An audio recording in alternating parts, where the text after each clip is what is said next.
Poor girl accidentally drops ultrasound in front of Millionaire. The date on it leaves him frozen in shock. Everyone keeps asking me, Mr. Peter, why don't you upload a love story? This is a great love story, but you are hurting me too much by leaving early. I promise Chapter 10 will truly surprise you. Hi, my beautiful family. I send you my love, my prayers, and my blessings. Every story I create is not just a tale. It is my heart and soul, written only for you. I feel guilt when I make mistakes, because you trust me so much. Sometimes pressure makes me stumble like a little child, and I feel deeply ashamed. But I share everything with you, because you are my family. Please stay with me till the last second of every story. The endings are gifts I prepare with love only for you. If your heart is true, write present. If your love is real, write I am with Mr. Peter. And to my new family, if you doubt me, ask the old family. They know how much sacrifice and honesty I have given, not for fame, but for love. This is more than stories. This is us. This is family. Forever. Thunder crashed like God's own fury above the modest house on Elm Street, but even nature's violence couldn't drown out the venomous screaming that erupted from within its cracked walls. You filthy little whore. Jessica's voice sliced through the storm like a blade dipped in poison. Her 48-year-old face contorted with pure hatred as she towered over 22-year-old Bonnie, who cowered on the threadbare sofa. 3 months. 3 goddamn months you've been hiding this disgusting secret from us. Bonnie's trembling hands flew protectively to her barely visible bump, tears streaming down her pale cheeks. The ultrasound photo lay crumpled between them on the coffee table, its date glaring like an accusation. 12 weeks ago. Her stepmother had discovered it hidden beneath her mattress, and now her worst nightmare was becoming reality. "It's not what you think," Bonnie whispered, her voice barely audible above the storm's rage. "I didn't plan for this to happen. It was just one night and I—" The sharp crack of Jessica's palm across her face silenced her instantly. Bonnie's cheek burned with pain, but she refused to cry out. 10 years of living under this woman's roof had taught her that showing weakness only fed Jessica's cruelty. "One night of spreading your legs like a common streetwalker, you mean?" Jessica snarled, her perfectly manicured nails pointing accusingly. "Do you have any idea what this will do to our reputation? What the neighbors will think when they see you parading around with a bastard child?" "Jessica, please." Michael's weak voice came from the doorway. At 45, Bonnie's father had become a shadow of the man who once promised to protect her from the world. His shoulders slumped with defeat as he wrung his hands helplessly. "She's still my daughter. Maybe we can work something out." "Your daughter?" Jessica whirled around, her eyes blazing with fury. "Your daughter just destroyed 10 years of careful reputation building in this community. I've worked too hard to establish our standing for some pregnant little slut to ruin everything." Bonnie flinched at the cruel words, each one landing like a physical blow. She looked desperately at her father, silently begging him to stand up for her just once. But Michael's eyes dropped to the floor, and she knew with crushing certainty that she was completely alone. "Pack your things," Jessica commanded, grabbing Bonnie's arm with bruising force and yanking her to her feet. "You have 10 minutes to get out of my house forever." "Jessica, no!" Michael finally found his voice, but it carried no real authority. "She's pregnant. Where will she go in this storm?" "That's not our problem anymore," Jessica replied coldly, her smile twisted with satisfaction. "She made her bed with some random man. Now she can lie in it, preferably somewhere far away from decent people." Bonnie stumbled toward her tiny bedroom, her legs shaking with each step. This couldn't be happening. Yes, she had made a mistake, but didn't she deserve compassion? Didn't the life growing inside her deserve love, not hatred? Her bedroom looked exactly as it had when she was 12. Faded pink walls, a narrow bed with a quilt her mother had sewn, and a dresser that barely held together. She pulled out an old duffel bag and began stuffing her meager possessions inside. A few worn dresses, some books, a photograph of her beloved mother, and the precious ultrasound image that had started this nightmare. As she packed, Jessica's voice carried from the living room, already spinning lies for the neighbors. "We'll tell them she got a job opportunity in the city. A fresh start, you know. People love those kinds of success stories." Bonnie's hands trembled as she folded her mother's favorite sweater. Sarah would never have thrown her daughter out, pregnant or not. She would have held her, comforted her, and helped her figure out what to do next. But Sarah had been dead for 10 years, leaving Bonnie at the mercy of a woman who saw her as nothing more than an unwanted burden.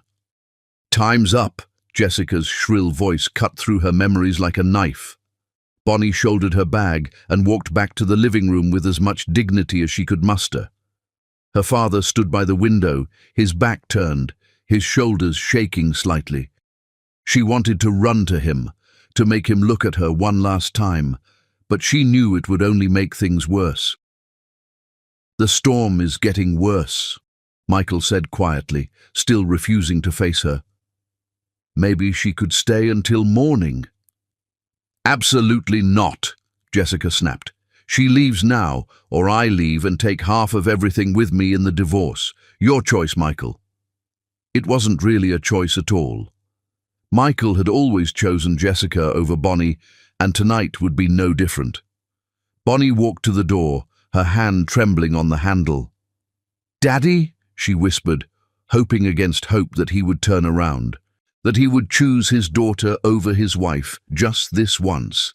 But Michael remained frozen by the window, and Bonnie's heart shattered completely. "Don't ever come back," Jessica said as Bonnie opened the door, "and don't expect any help from us. You're dead to this family now." The freezing rain hit Bonnie like a physical assault as she stepped into the night. The door slammed shut behind her with a finality that echoed in her chest like a death knell.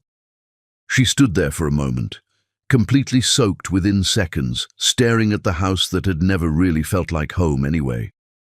Lightning illuminated the empty street, and Bonnie realized she had nowhere to go. No friends who would take her in, no relatives who cared enough to help. She was truly alone in the world, with nothing but the clothes on her back and a baby growing inside her. She began walking, not knowing where her feet were taking her, just knowing she had to move. The rain plastered her long hair to her face, and her thin jacket did nothing to protect her from the bone-chilling cold. But she kept walking, one foot in front of the other, because stopping meant accepting that this was really happening. Hours later, she found herself in the business district downtown, where gleaming glass towers reached toward the storm-darkened sky like silver fingers. The streets were empty, except for the occasional taxi, and Bonnie realized she must look like a drowned rat stumbling through the financial district at midnight. She paused in front of a particularly impressive building, Jasper Industries, according to the gold lettering on the front. Even through her exhaustion and despair, she couldn't help but be awed by its grandeur. This was the kind of place where powerful people made decisions that changed lives with the stroke of a pen. Bonnie reached into her jacket pocket and pulled out the ultrasound photo, now damp from the rain. The date was barely visible, but she could still make it out. 12 weeks ago. 12 weeks since the night that had changed everything. 12 weeks since she had met a stranger at a charity event and made what everyone would call the biggest mistake of her life. But was it really a mistake? As she stared at the tiny form in the grainy image, she felt a fierce protectiveness surge through her exhausted body. This baby was innocent. This baby deserved love, even if the world seemed determined to reject them both. A sudden gust of wind tore the photo from her numb fingers, sending it tumbling across the wet pavement like a leaf in a hurricane. "No!" Bonnie cried out, lunging forward desperately. This was all she had left of hope, the only proof that something good might come from all this pain. She didn't see the man stepping out of the building until it was too late. They collided hard, sending both of them stumbling. Bonnie fell to her knees on the cold pavement, frantically searching for the ultrasound in the darkness. "I'm so sorry," she gasped, looking up at the man she had crashed into. Even in the dim light from the street lamps, she could see he was impeccably dressed in an expensive suit, his dark hair perfectly styled despite the rain. He was probably some important executive, and she had just ruined his evening. But the man wasn't looking at her. His storm-grey eyes were fixed on something on the ground between them. Following his gaze, Bonnie saw her ultrasound photo lying face up on the wet concrete, the date clearly visible under the streetlight. The man bent down and picked up the photo, studying it with an intensity that made her breath catch. His expression changed from annoyance to confusion to something that looked almost like recognition. He remained completely still for a long moment, rain dripping from his perfectly styled hair as he stared at the image. "This date," he said quietly, his voice barely audible over the storm. His eyes met Bonnie's, and she saw something in them that made her heart race. 12 weeks ago. Bonnie nodded, not trusting her voice. There was something about this man, something familiar that she couldn't quite place. The way he was looking at her, the way he held the ultrasound photo like it was precious. Lightning flashed again, illuminating both their faces clearly for just a moment. And in that instant, Bonnie remembered where she had seen those eyes before. The man, tall, devastatingly handsome, with eyes the color of storm clouds, continued to stare at the ultrasound photo. His hands were shaking slightly, and his face had gone pale despite the cold rain.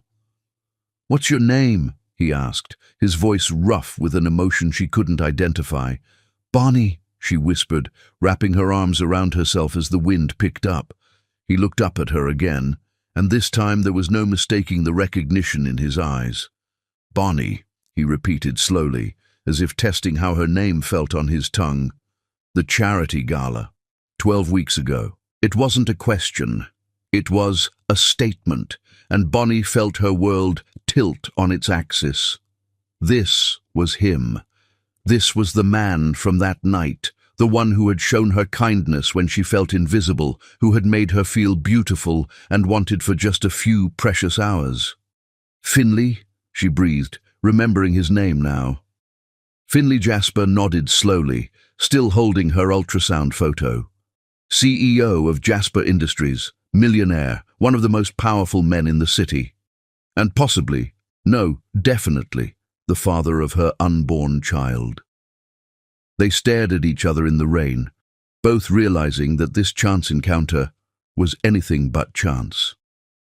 Fate had brought them together again, on the worst night of Bonnie's life, when she had nothing left to lose and everything to gain. The storm raged around them, but neither moved. The ultrasound photo between them told a story that would change both their lives forever. The deed, not trusting her voice. There was something about this man, something familiar that she couldn't quite place. The way he was looking at her, the way he held the ultrasound photo like it was precious. Lightning flashed again, illuminating both their faces clearly for just a moment, and in that instant, Bonnie remembered where she had seen those eyes before. The man, tall, devastatingly handsome, with eyes the color of storm clouds, continued to stare at the ultrasound photo. His hands were shaking slightly, and his face had gone pale despite the cold rain. "What's your name?" he asked, his voice rough with an emotion she couldn't identify. "Bonnie," she whispered, wrapping her arms around herself as the wind picked up. He looked up at her again, and this time there was no mistaking the recognition in his eyes. "Bonnie," he repeated slowly, as if testing how her name felt on his tongue. "The charity gala, 12 weeks ago." It wasn't a question, it was a statement, and Bonnie felt her world tilt on its axis. This was him. This was the man from that night, the one who had shown her kindness when she felt invisible, who had made her feel beautiful and wanted for just a few precious hours. "Finley?" she breathed, remembering his name now. Finley Jasper nodded slowly, still holding her ultrasound photo. CEO of Jasper Industries, millionaire, one of the most powerful men in the city, and possibly, no, definitely, the father of her unborn child. They stared at each other in the rain, both realizing that this chance encounter was anything but chance. Fate had brought them together again on the worst night of Bonnie's life, when she had nothing left to lose and everything to gain. The storm raged around them, but neither moved. The ultrasound photo between them told a story that would change both their lives forever. Chapter 2. Recognition. The silence stretched between them like a wire about to snap, heavy with the weight of recognition and unspoken truth. Finley Jasper stood motionless in the torrential downpour, the ultrasound photo trembling in his hands as memories crashed over him like tidal waves. 12 weeks ago. The annual Children's Hospital Charity Gala. He had been exhausted from a brutal merger negotiation when he'd spotted her sitting alone at a back table, breathtaking in a simple dress that probably cost less than his tie. She had been different from the usual crowd of gold diggers and social climbers who frequented such events.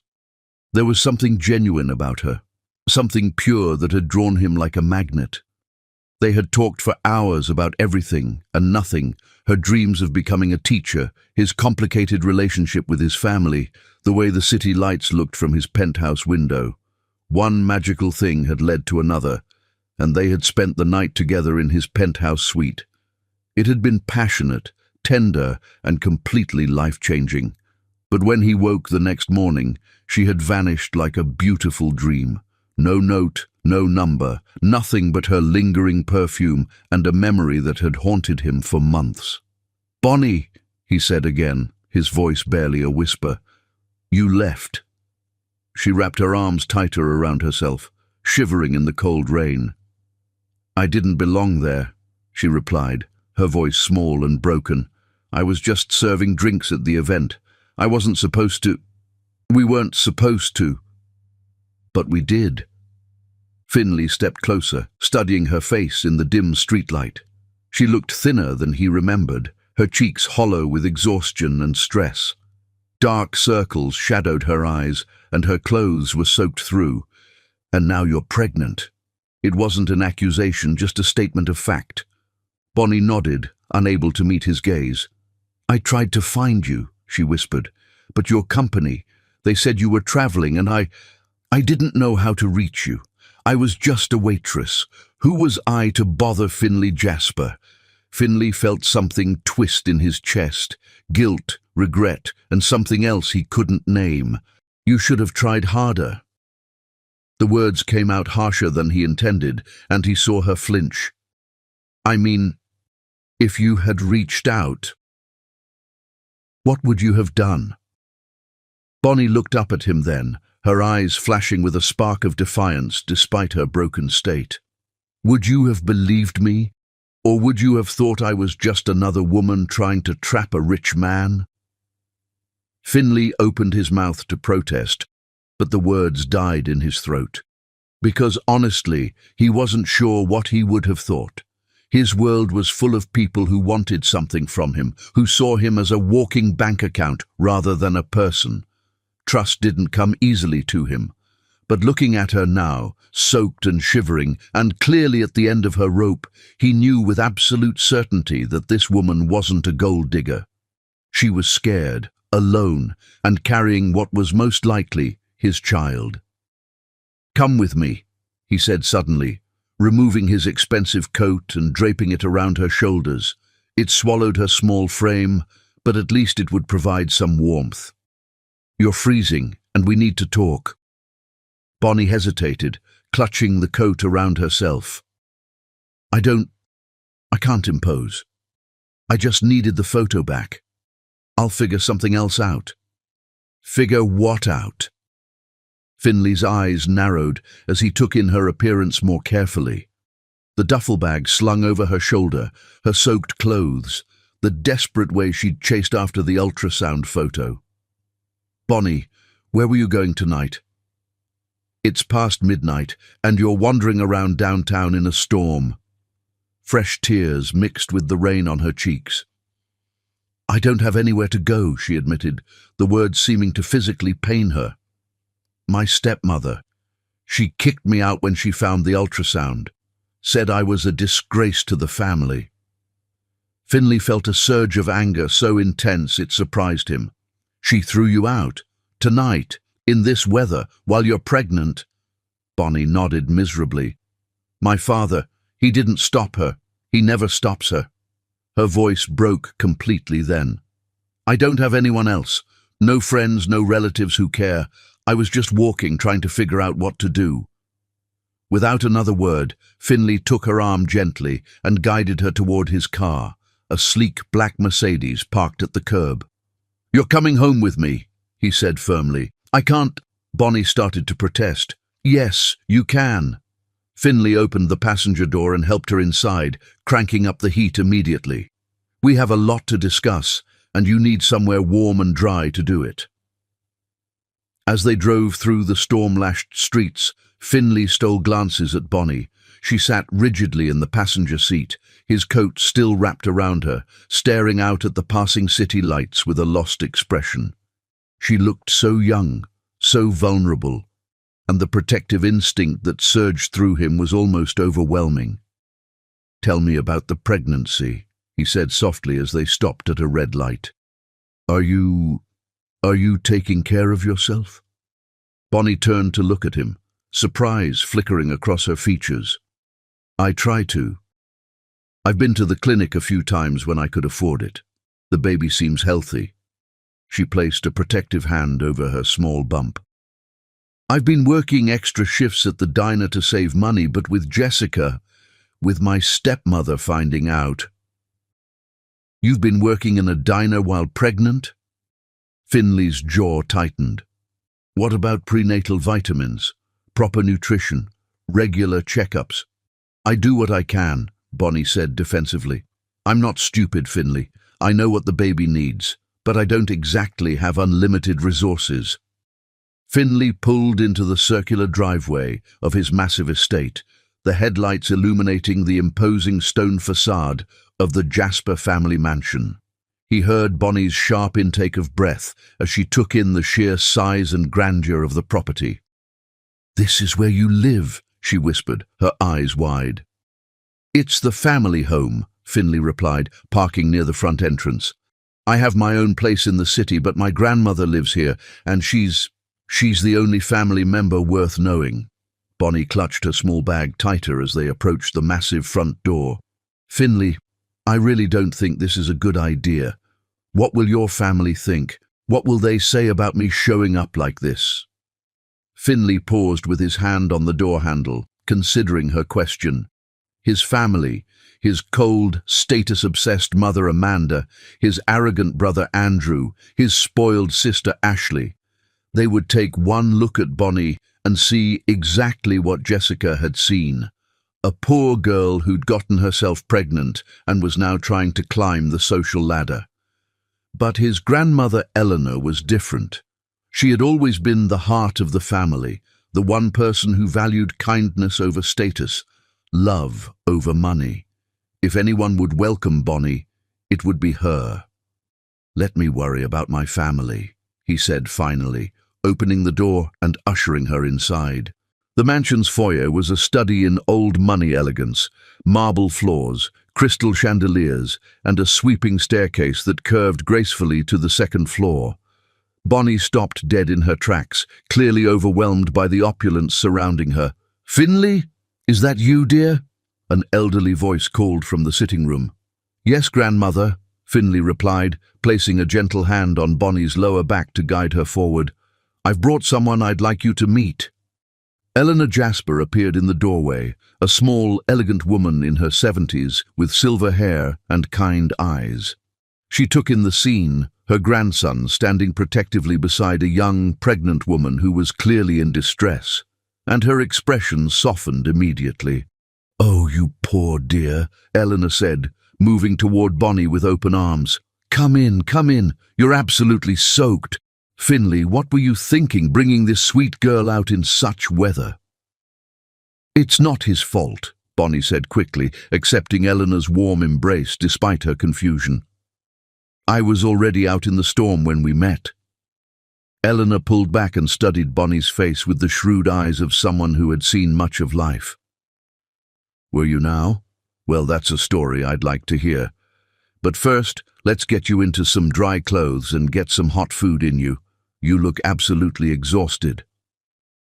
Grandmother, this is Bonnie, Finley said quietly. Bonnie, my grandmother, Eleanor Jasper. It's lovely to meet you, Mrs. Jasper, Bonnie said, managing a small smile despite everything.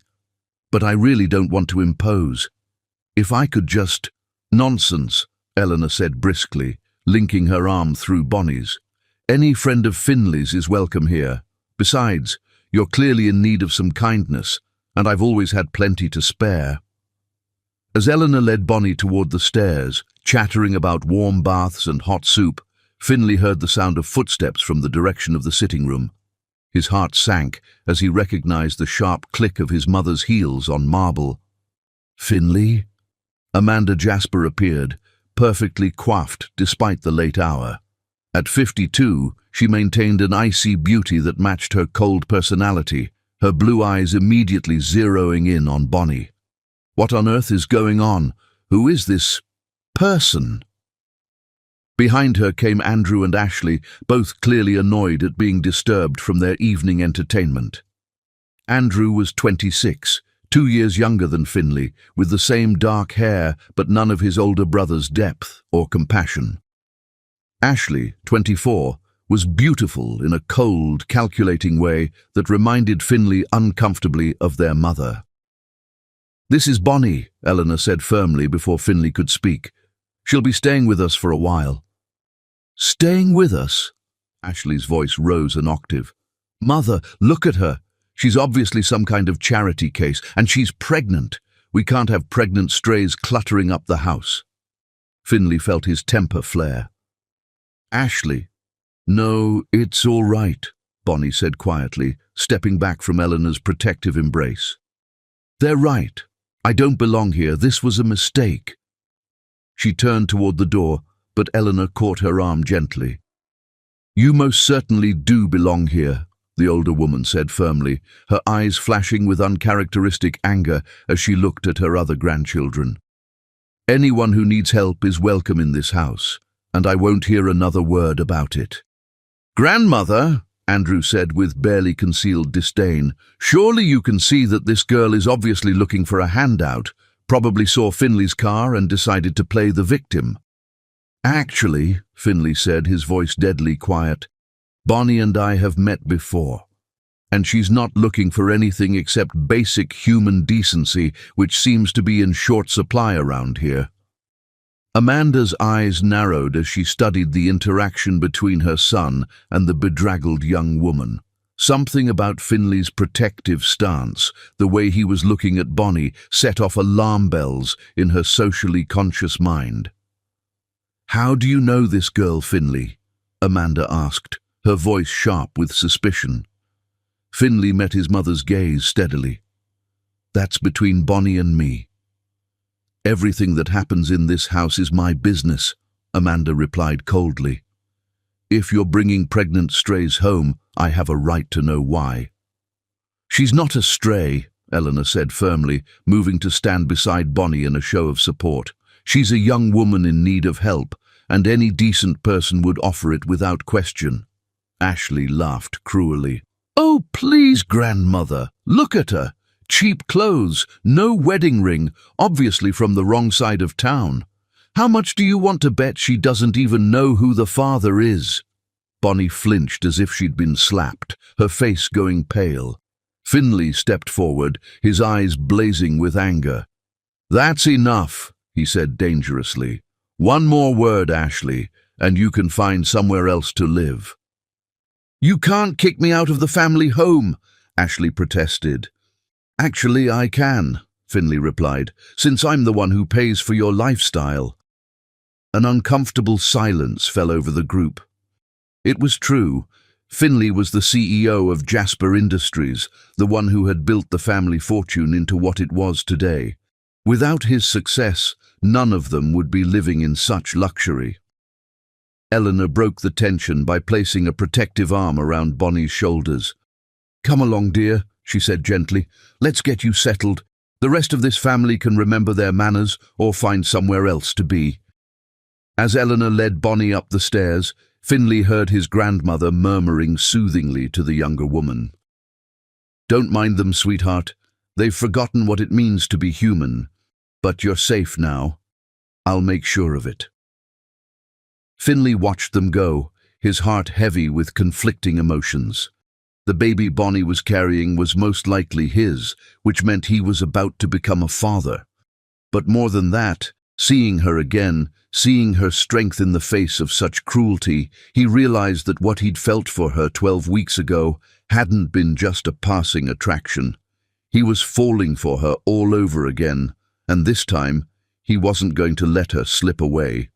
Behind him, he could hear his mother and siblings whispering angrily among themselves, already plotting ways to get rid of the unwanted guest. But Finley didn't care. For the first time in months, he felt like he had something worth fighting for. Bonnie was home now, whether she knew it or not, and he was going to make sure she stayed that way. Chapter 3.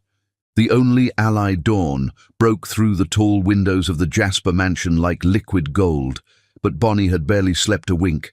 She lay in the enormous four-poster bed that Eleanor had insisted she take, staring at the ornate ceiling and trying to process everything that had happened. Just 12 hours ago, she had been homeless and desperate. Now she was surrounded by luxury beyond her wildest dreams, yet she felt more out of place than ever.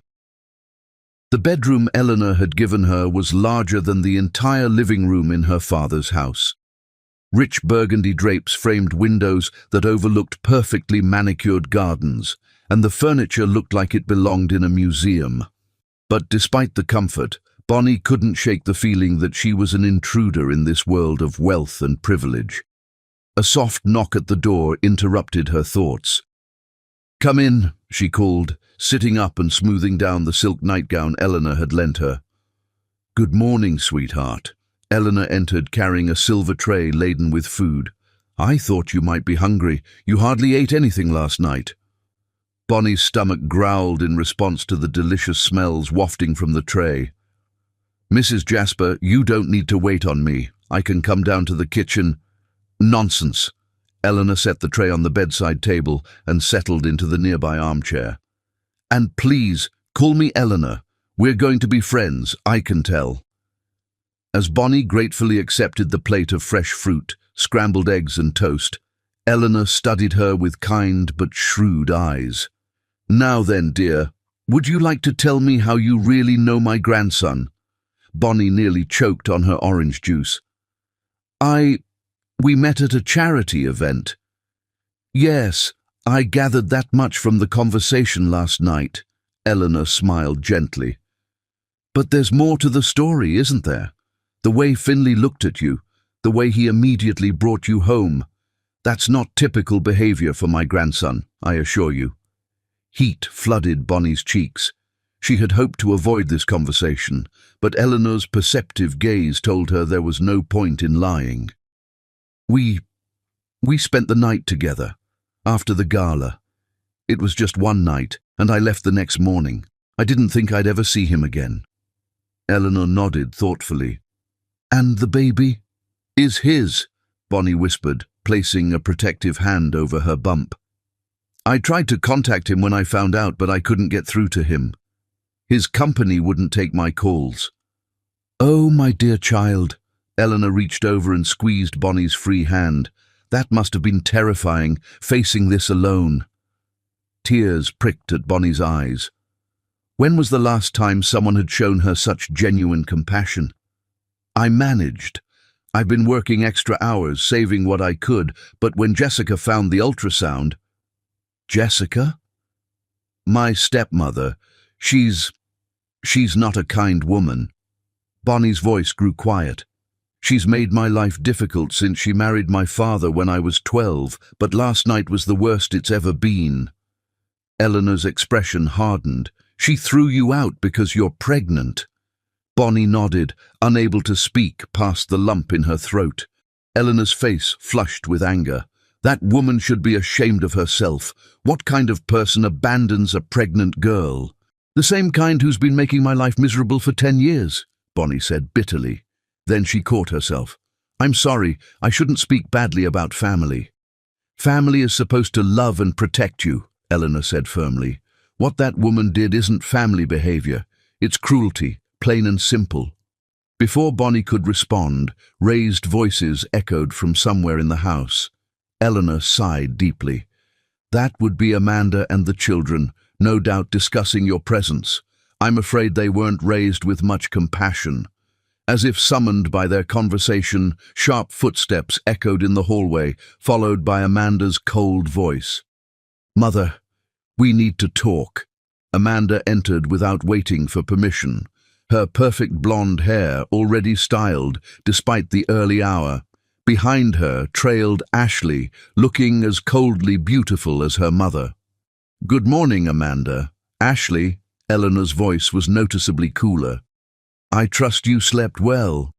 I would have slept better if I wasn't worrying about strangers in our home, Amanda replied, her gaze fixed pointedly on Bonnie. Mother, this situation is completely inappropriate. We know nothing about this girl.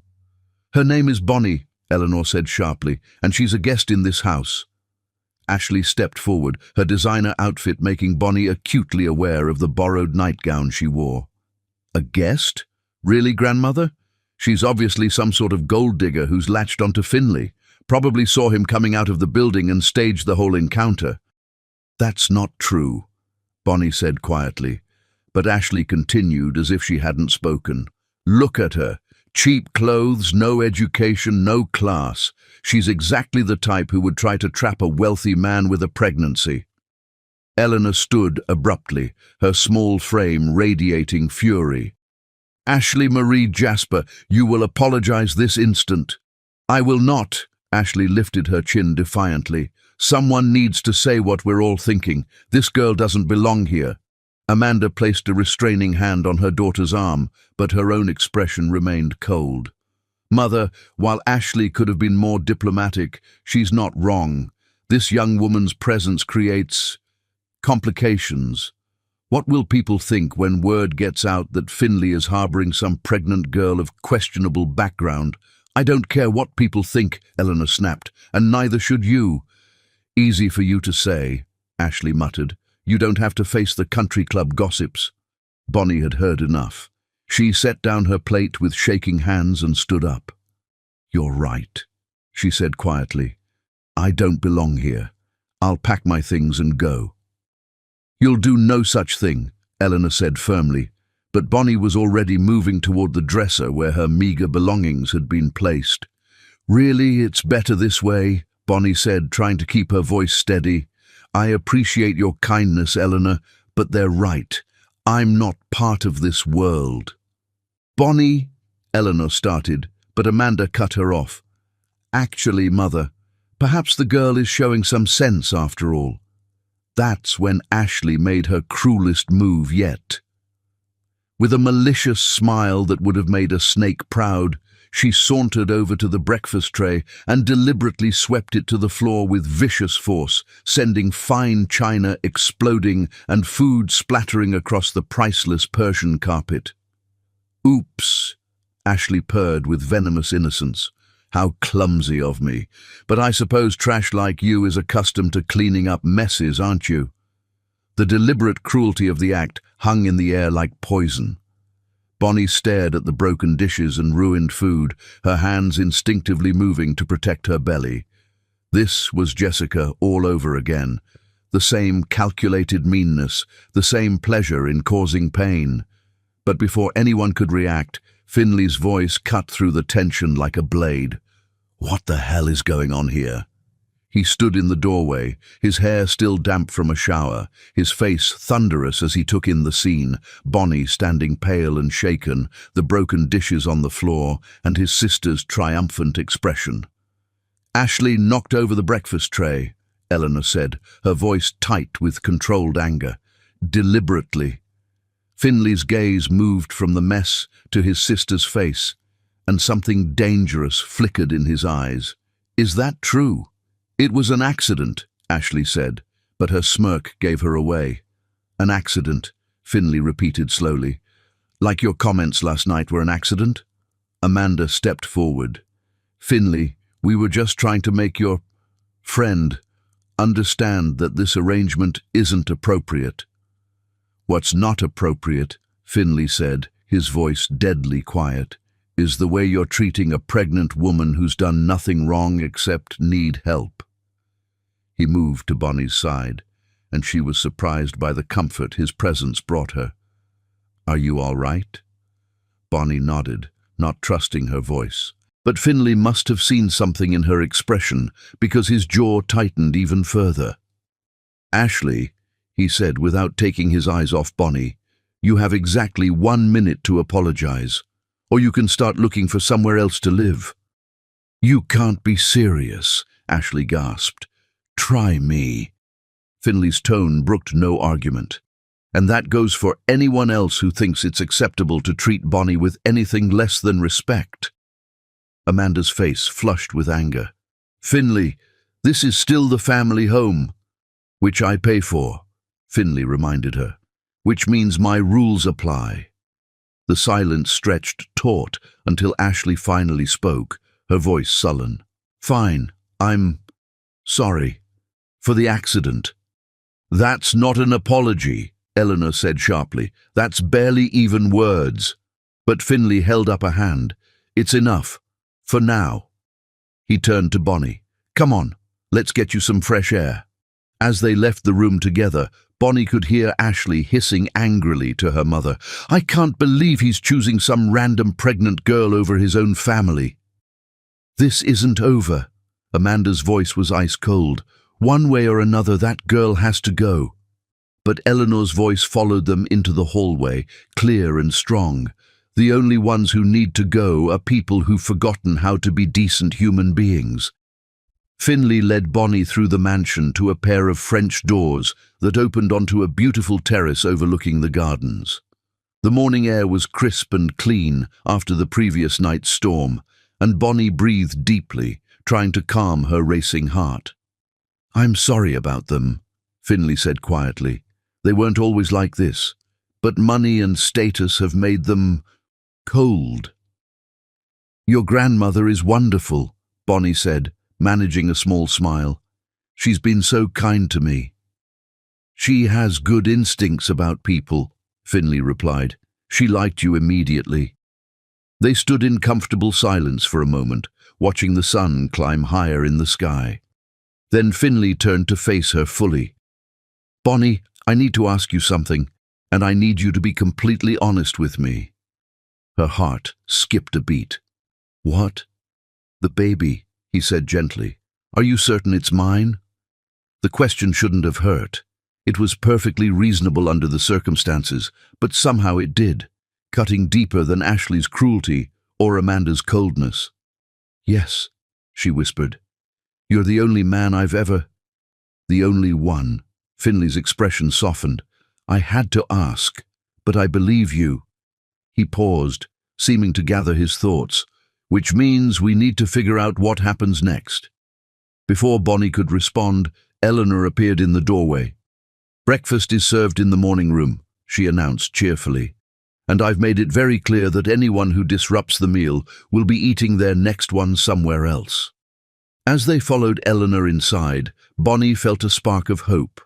Maybe she didn't belong in this world of wealth and privilege, but perhaps, with Eleanor's protection and Finley's growing support, she could find a place here. She just had to survive his family's efforts to drive her away. But as they entered the morning room and she saw the cold looks from Amanda and Ashley, Bonnie realized that the real battle was just beginning. They would stop at nothing to get rid of her, and she would need all her strength to protect not just herself, but the innocent life growing inside her. The war for acceptance had only just begun. Chapter 4. Growing closer. 3 weeks had passed since Bonnie's arrival at the Jasper mansion, and the rhythm of her new life was slowly settling into place. She woke each morning to Eleanor's gentle knock and warm smile, spent her days reading in the library or walking the beautiful gardens, and found herself looking forward to the evenings when Finley would return from work. The man who had once seemed so distant and powerful now felt like a friend, someone who genuinely cared about her well-being. This particular afternoon found them in Dr. Harrison's office for Bonnie's scheduled prenatal appointment.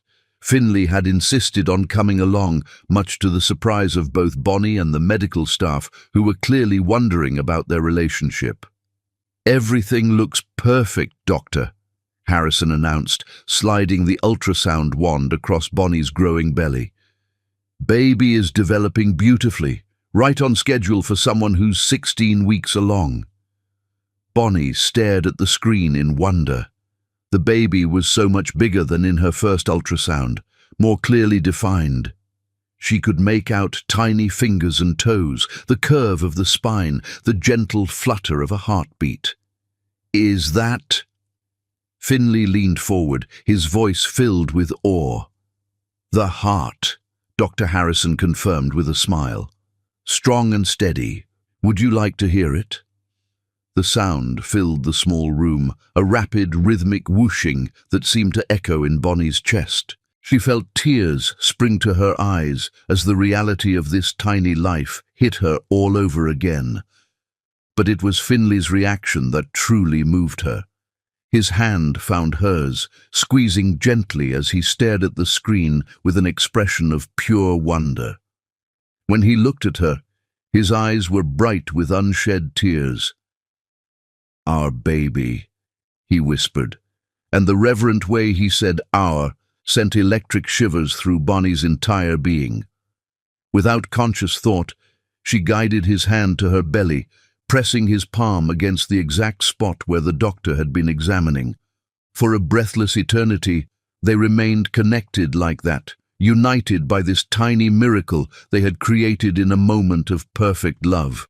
"I've been feeling little flutters for the past few days," Bonnie said softly, her voice filled with wonder.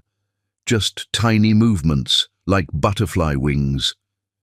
"That's perfectly normal for 16 weeks, especially for someone as slender as you," Dr. Harrison explained. "First-time mothers often feel those initial movements between 15 and 20 weeks. It's one of the most magical parts of pregnancy."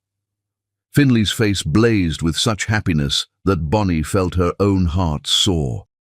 "I wish I could feel it too," he said wistfully, his hand still resting protectively over their child. Dr. Harrison smiled knowingly. "It's still quite early for partners to feel movement from the outside. That usually happens closer to 24 to 28 weeks, when the baby gets stronger and bigger. But every pregnancy is different." As if responding to their conversation, Bonnie gasped softly. "Oh, there it is again, stronger this time." She looked up at Finley with shining eyes. "I know you can't feel it yet, but our baby is definitely saying hello." In that sacred moment, surrounded by the gentle symphony of medical equipment and the irrefutable evidence of their child's vibrant health, everything else simply evaporated. The future stretched before them, filled with countless moments like this, tiny hands to hold, first steps to witness, bedtime stories to share. The drive home was filled with comfortable conversation about baby names, nursery colors, and the future. It was the first time Bonnie had allowed herself to truly imagine what life might look like with this child, and having Finley there to share in the excitement made it feel real in a way it never had before. "Have you thought about what you want to do?" Finley asked as they pulled into the mansion's driveway. "About work, I mean, after the baby comes." Bonnie hesitated. "I've always wanted to teach," she admitted. "Elementary school. I love children, and I think I'd be good at it. But I never finished college. Jessica always said it was a waste of money for someone like me." Finley's jaw tightened at the mention of her stepmother. "Jessica was wrong about a lot of things. If teaching is what you want to do, we'll make it happen." "We?" Bonnie looked at him curiously. "I want to be part of this, Bonnie," Finley said seriously. "Part of raising our child, part of your life. If you'll let me." Before Bonnie could respond, they were interrupted by the sight of a black car parked near the front entrance. Finley frowned. "That's Andrew's car. I wonder what he's doing here in the middle of the day."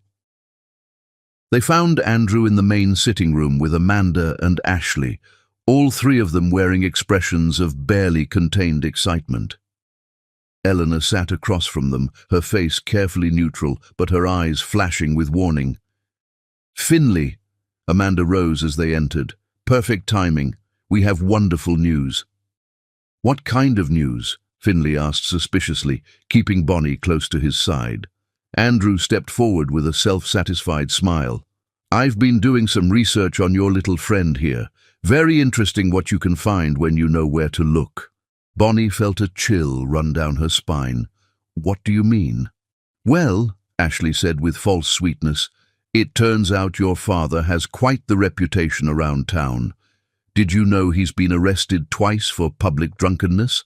And your stepmother Jessica has been spreading some fascinating stories about you at the country club." "That's enough," Eleanor said sharply, but Andrew wasn't finished. "The best part," he continued, clearly enjoying himself, "is what Jessica told the ladies at Bridge Club about why you really left home. Apparently, it had nothing to do with being pregnant. Apparently, you've been stealing from local businesses for months." "That's not true," Bonnie gasped, her face going pale. "Jessica has receipts," Amanda added smoothly. "Store owners who've reported missing money after you worked shifts. A pattern of small thefts that finally caught up with you." Finley stepped protectively in front of Bonnie. "This is ridiculous. Jessica threw Bonnie out because she was pregnant, not because of any supposed theft." "Are you sure about that?" Ashley asked with mock concern. "I mean, how well do you really know her?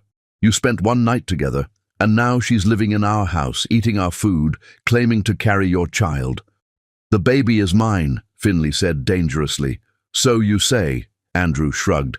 "But has there been a paternity test, any real proof beyond her word?" Bonnie felt the walls closing in around her. This was exactly what she had feared, that Finley's family would find ways to turn him against her. The lies about stealing were particularly cruel because she knew how they would sound to people who already distrusted her. "None of this matters," Finley said firmly. "Even if any of it were true, which I doubt, it doesn't change the fact that Bonnie is carrying my child and she's under my protection." "Your protection?" Amanda laughed coldly. "Finley, darling, you're being manipulated by a very clever girl who saw an opportunity and took it. This whole innocent act is just that. An act." Eleanor stood abruptly. "I've heard quite enough of this poisonous gossip. Andrew, if you have nothing better to do than spread lies about a pregnant girl, perhaps you should find somewhere else to do it." "Grandmother," Ashley said with fake concern, "we're just trying to protect Finley from making a terrible mistake. This girl is obviously after his money." "The only mistake here," Eleanor replied icily, "is raising children who have so little compassion they would attack a young woman in her condition." But the damage was already done. Bonnie could see the seeds of doubt that had been planted, even in Finley's protective stance. She knew how this would go. Slowly, steadily, his family would chip away at his trust until he began to question everything she had told him. "I should go," Bonnie said quietly, her voice barely above a whisper. "No," Finley said immediately. "You're not going anywhere." "Finley's right," Eleanor added firmly. "You belong here, with people who care about you." But Bonnie could see the satisfaction in Amanda's eyes, the triumph in Ashley's smile.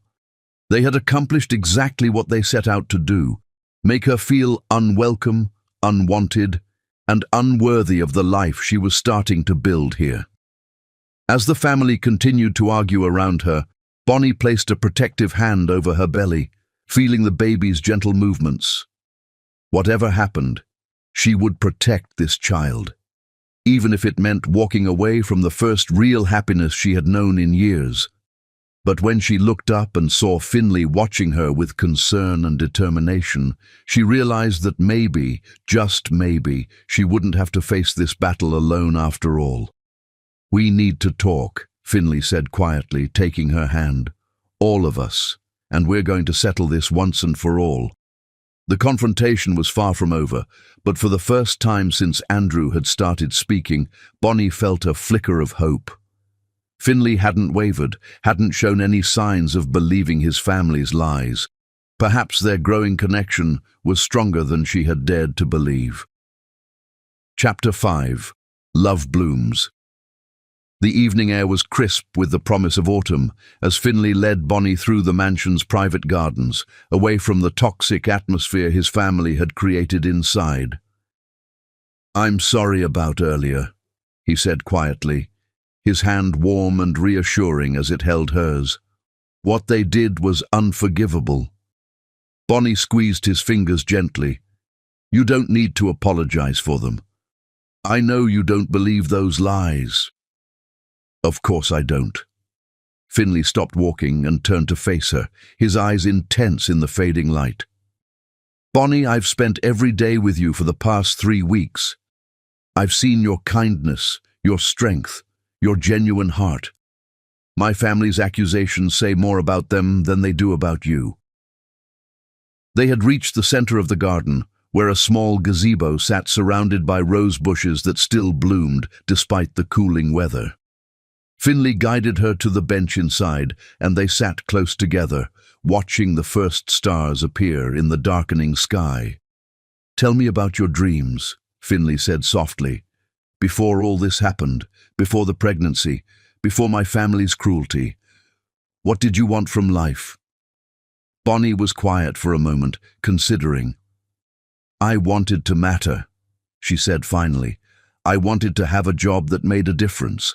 Maybe teach children who needed someone to believe in them. I wanted a family of my own someday, not like the one I grew up in, but a real family built on love and respect." "And now?" Finley's voice was gentle, encouraging. "Now I'm terrified," Bonnie admitted. "Everything's changed so fast. A month ago, I was barely surviving, working double shifts and living with Jessica's constant criticism. Now I'm here in this beautiful place with you, and sometimes I feel like I'm going to wake up and find it's all been a dream." Finley reached up and cupped her face gently, his thumb tracing along her cheekbone. "It's not a dream, Bonnie. This is real. What I feel for you is real." Her breath caught in her throat. "What you feel for me." "I've been falling for you since that first night at the charity gala," Finley confessed, his voice rough with emotion. "You were so different from everyone else there. Genuine, kind, beautiful, in a way that had nothing to do with expensive clothes or perfect makeup. When you disappeared the next morning, I couldn't stop thinking about you." Finley ... Bonnie's voice was barely a whisper. "I know this is complicated," he continued, his forehead resting against hers. "I know the timing isn't ideal, and my family is making everything harder. But I need you to know that what's happening between us isn't just about the baby. It's about you, about who you are, about the way you make me feel." "How do I make you feel?" she asked, her heart racing. "Like I'm home," he said simply. "Like all the empty spaces in my life suddenly make sense." Before she could lose her nerve, Bonnie eliminated the distance between them, pressing her lips to his in a kiss that was velvet soft and achingly sweet, overflowing with all the emotions she'd been terrified to voice. Finley responded instantly, his arms encircling her as he deepened the kiss, pouring years of soul-crushing loneliness and desperate hope into their connection. When they finally broke apart, both were breathing hard. Bonnie rested her head against Finley's chest, listening to the rapid beat of his heart. "I'm scared," she whispered against his shirt. "Of what?" "Of believing this. Of letting myself hope that someone like you could really care about someone like me." Finley pulled back enough to look at her, his expression fierce. "Someone like you? Bonnie, you're incredible. You're carrying our child with grace and strength despite everything you've been through. You face my family's cruelty with dignity. You've been thrown into a world completely different from anything you've known, and you handle it all with such courage." "I don't feel courageous," Bonnie said with a shaky laugh. "Most of the time I feel like I'm barely holding it together." "That's what courage is," Finley replied, brushing a strand of hair away from her face. "Being scared but doing what needs to be done anyway." They sat in comfortable silence for a while, wrapped in each other's arms as the night settled around them. The garden was peaceful, a stark contrast to the tension inside the mansion, and Bonnie found herself wishing they could stay here forever. "What happens now?" she asked eventually. "Now we take things one day at a time," Finley said. "We focus on you and the baby, and we don't let anyone else's opinions matter. Your family won't give up easily. Then they'll learn that I can be just as stubborn as they are." Finley's voice carried a note of steel that reminded Bonnie of his reputation as a formidable businessman. "I've built an empire from nothing, Bonnie. I'm not going to let anyone, family or otherwise, destroy what's important to me." As they walked back toward the mansion, hand in hand, Bonnie felt something shift inside her chest. For the first time since learning about the pregnancy, she felt genuinely hopeful about the future. Whatever challenges lay ahead, she wouldn't face them alone. The next few days passed in a blur of quiet contentment. Finley began working from home more often, claiming he needed to be available for important calls, but really just wanting to spend time with Bonnie. They took long walks together, shared meals in Eleanor's sunny breakfast nook, and talked for hours about everything and nothing. Eleanor watched their growing closeness with obvious approval, often making excuses to leave them alone together. "Young love needs room to breathe," she would say with a knowing smile, before disappearing into her study or the garden. It was during one of these quiet afternoons, several weeks after their conversation in the garden, while Bonnie was reading in the library and Finley was working at his laptop nearby, that everything changed. "Bonnie?" Finley's voice was strange, almost urgent. She looked up from her book to find him staring at her with an expression she couldn't quite read. "What is it?" Instead of answering, he closed his laptop and moved to kneel beside her chair. Her heart began to race as he took her hands in his. "I know this is fast," he began, his voice slightly nervous. "I know we've only been in each other's lives for a few weeks, but Bonnie, I've never been more certain of anything in my life." "Finley, what are you saying?" He reached into his pocket and pulled out a small velvet box, and Bonnie's breath caught in her throat. "I'm saying that I love you," he declared, his voice rich with emotion. "I'm saying that I want to spend the rest of my life making you happy, protecting you, building a family with you." He opened the box to reveal a stunning diamond ring, not ostentatious or flashy, but elegant and timeless. Exactly the kind of ring Bonnie would have chosen for herself if she'd ever dared to dream of such things. "Bonnie Williams," Finley continued, his voice steady despite the emotion in his eyes, "will you marry me?" For a moment Bonnie couldn't speak. The words seemed to hang in the air between them, too beautiful and impossible to be real. This morning she had been reading quietly, content with the growing friendship between them. And now, "You love me," she whispered. "More than I ever thought possible," Finley replied without hesitation. "I love your kindness, your strength, the way you light up when you talk about teaching. I love how you stand up to my family's cruelty with such dignity. I love the way you protect our baby, the way you've already become such an important part of my grandmother's life." Tears were streaming down Bonnie's cheeks now, but she didn't care.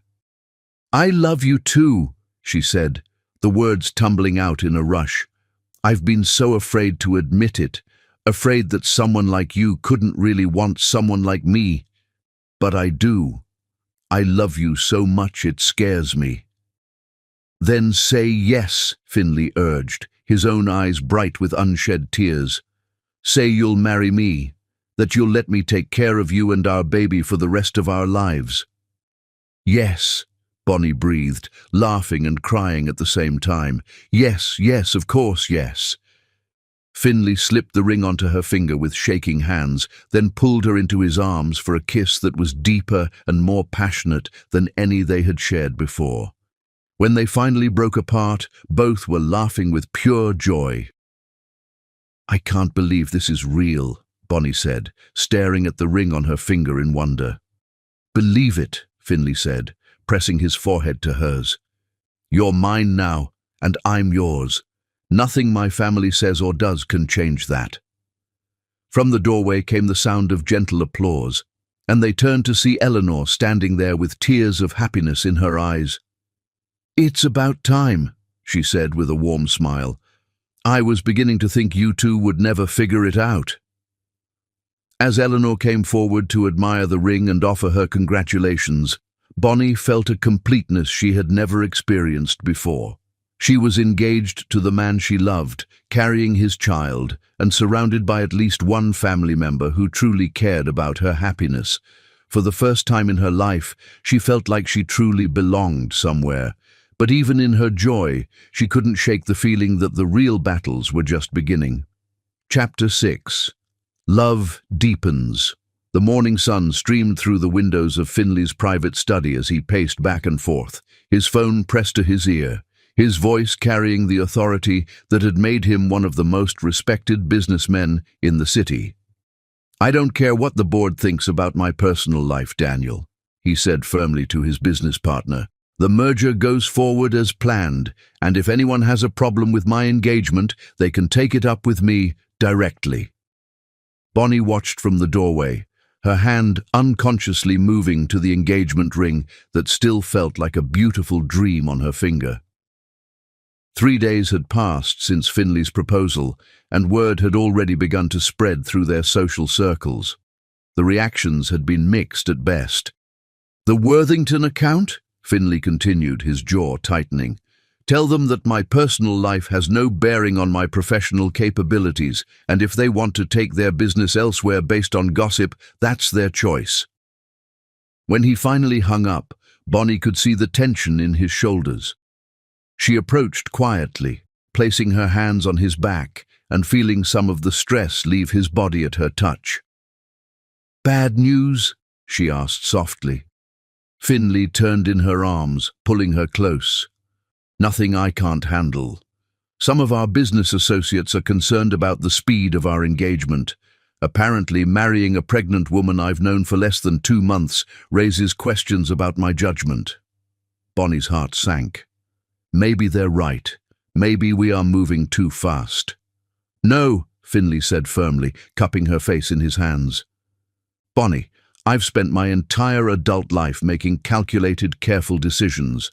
I've built my success on logic and planning, but what I feel for you isn't logical.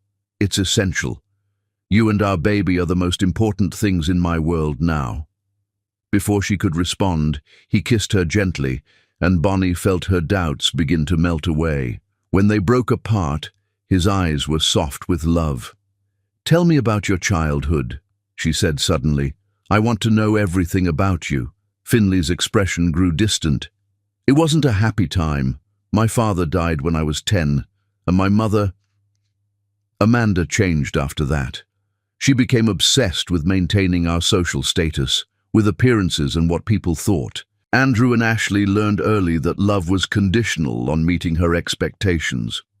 "But you didn't." "I tried to for a while, but I was never good enough, never the perfect son she wanted. So I stopped trying to please her and focused on building something of my own." He paused, his thumb tracing along her cheekbone. "I think that's why I recognize real love when I see it. I've spent so long surrounded by people who only care about what I can give them." "And you think I'm different?" "I know you are," Finley said without hesitation. "You loved me before you knew I could take care of you. You've never asked me for anything except acceptance and kindness." Bonnie felt tears prick at her eyes. "I love you so much it terrifies me sometimes." Good. Finley smiled, pulling her closer. Because I plan to spend the rest of my life earning that love every single day. The sound of voices in the hallway interrupted their moment, and they turned to see Amanda approaching the study with Ashley and Andrew in tow. All three wore expressions of barely contained fury. Finley, Amanda's voice was ice cold as she entered without knocking. We need to discuss this ridiculous engagement announcement. There's nothing to discuss, Finley replied, keeping Bonnie close to his side. Bonnie and I are getting married. End of discussion. Are you completely out of your mind? Ashley exploded. You're going to marry some pregnant nobody and destroy everything our family has built? Watch your tone, Finley warned dangerously. Andrew stepped forward, his expression calculating. Finley, be reasonable. This girl has been in our lives for 6 weeks. 6 weeks. And now you want to make her a Jasper. What will people think? I don't care what people think.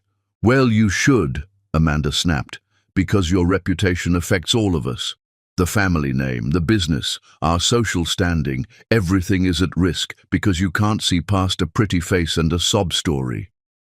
Bonnie flinched at the cruel words, but Finley's arm tightened protectively around her. That's enough, Mother. Is it? Amanda's eyes were cold as winter. Have you even confirmed that the baby is yours? Have you done a paternity test? Or are you just taking the word of a girl who showed up on your doorstep with a convenient pregnancy?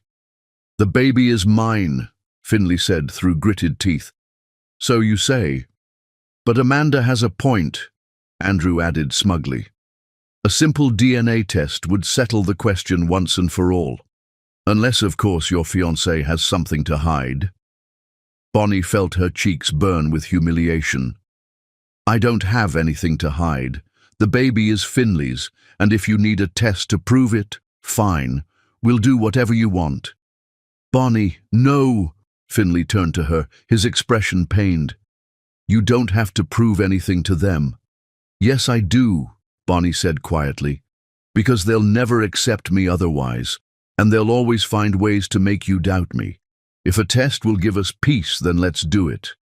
Amanda's smile was triumphant. How reasonable of you, dear. We'll arrange for the test this afternoon. Actually, Eleanor's voice cut through the tension like a blade. You'll do no such thing.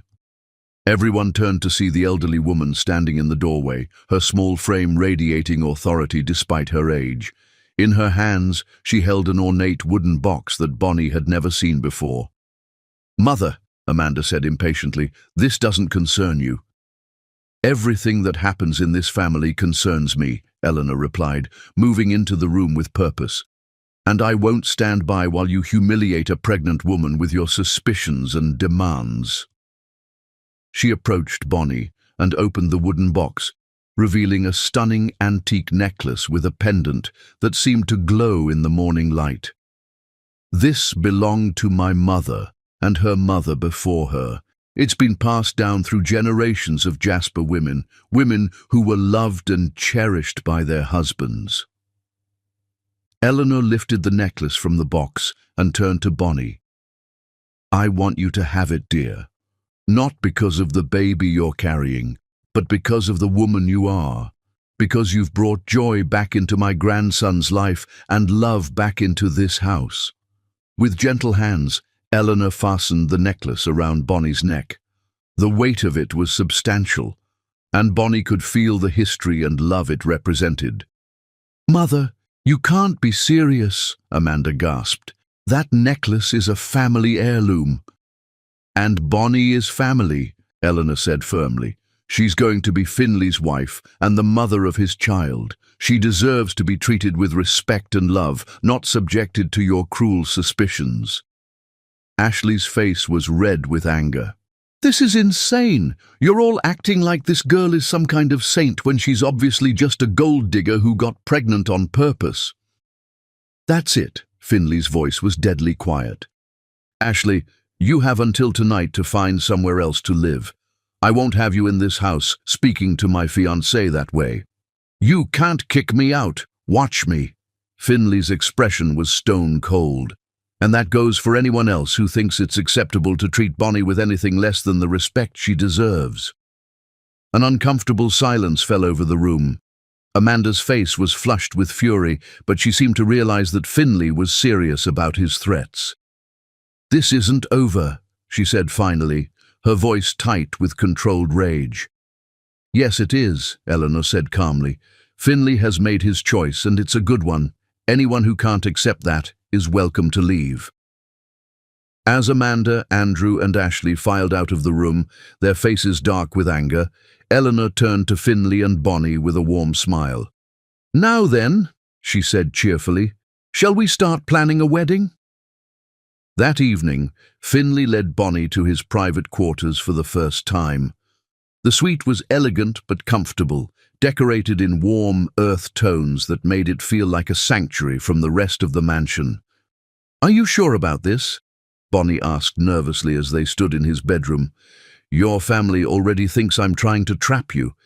If they find out I spent the night here—" "Let them think whatever they want," Finley said, pulling her into his arms. "You're going to be my wife, Bonnie. I want to wake up next to you every morning for the rest of my life." He kissed her then, soft and sweet at first, but growing more passionate as she responded. When they broke apart, both were breathing hard. "I love you," Bonnie whispered against his lips. "I love you too," Finley replied, his hands tangling in her hair. "More than words can express." This time, when he kissed her, there was no hesitation, no holding back. Bonnie felt herself melting into him, all her fears and doubts disappearing in the face of his love and desire. When they finally came together, it was with a tenderness and burning passion that left them both utterly breathless and profoundly changed. Afterward, as they lay entwined in each other's arms, Bonnie felt a soul-deep completeness she had never imagined possible. "No regrets?" Finley asked softly, pressing a kiss to her temple. "None," Bonnie replied, snuggling closer to his warmth. "For the first time in my life, I feel like I'm exactly where I belong." Outside, the wind picked up, rattling the windows with the promise of another storm.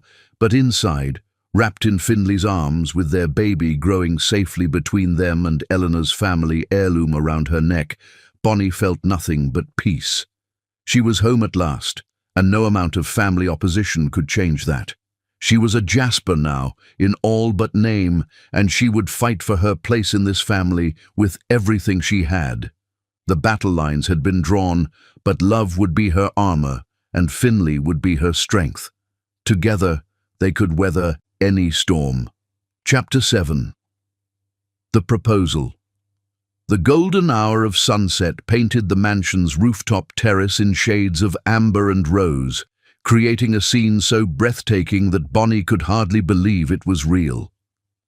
Finley had been secretive all day, claiming he had important business calls to make while sending her meaningful looks that made her heart flutter.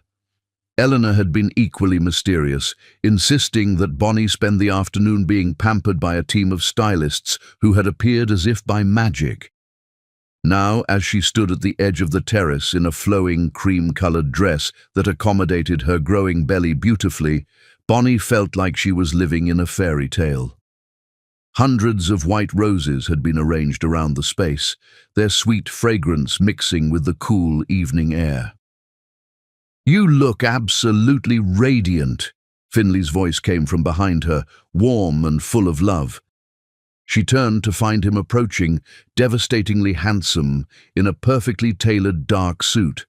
But it was the expression in his eyes that took her breath away, pure adoration mixed with nervous anticipation.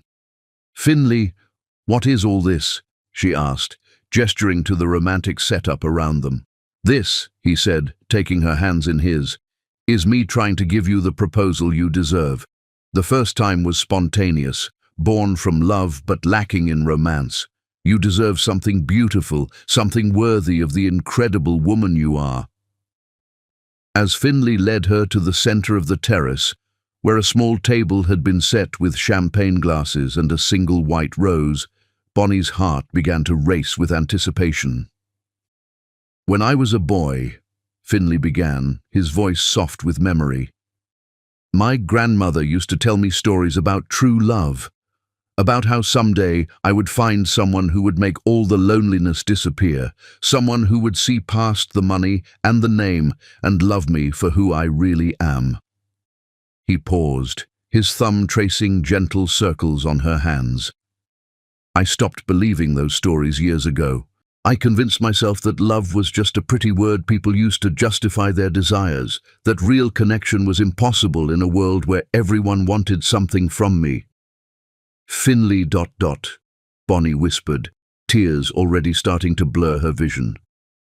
Then I met you, he continued, his own eyes bright with emotion. That night at the charity gala, you looked at me like I was just a man, not a bank account or a business opportunity.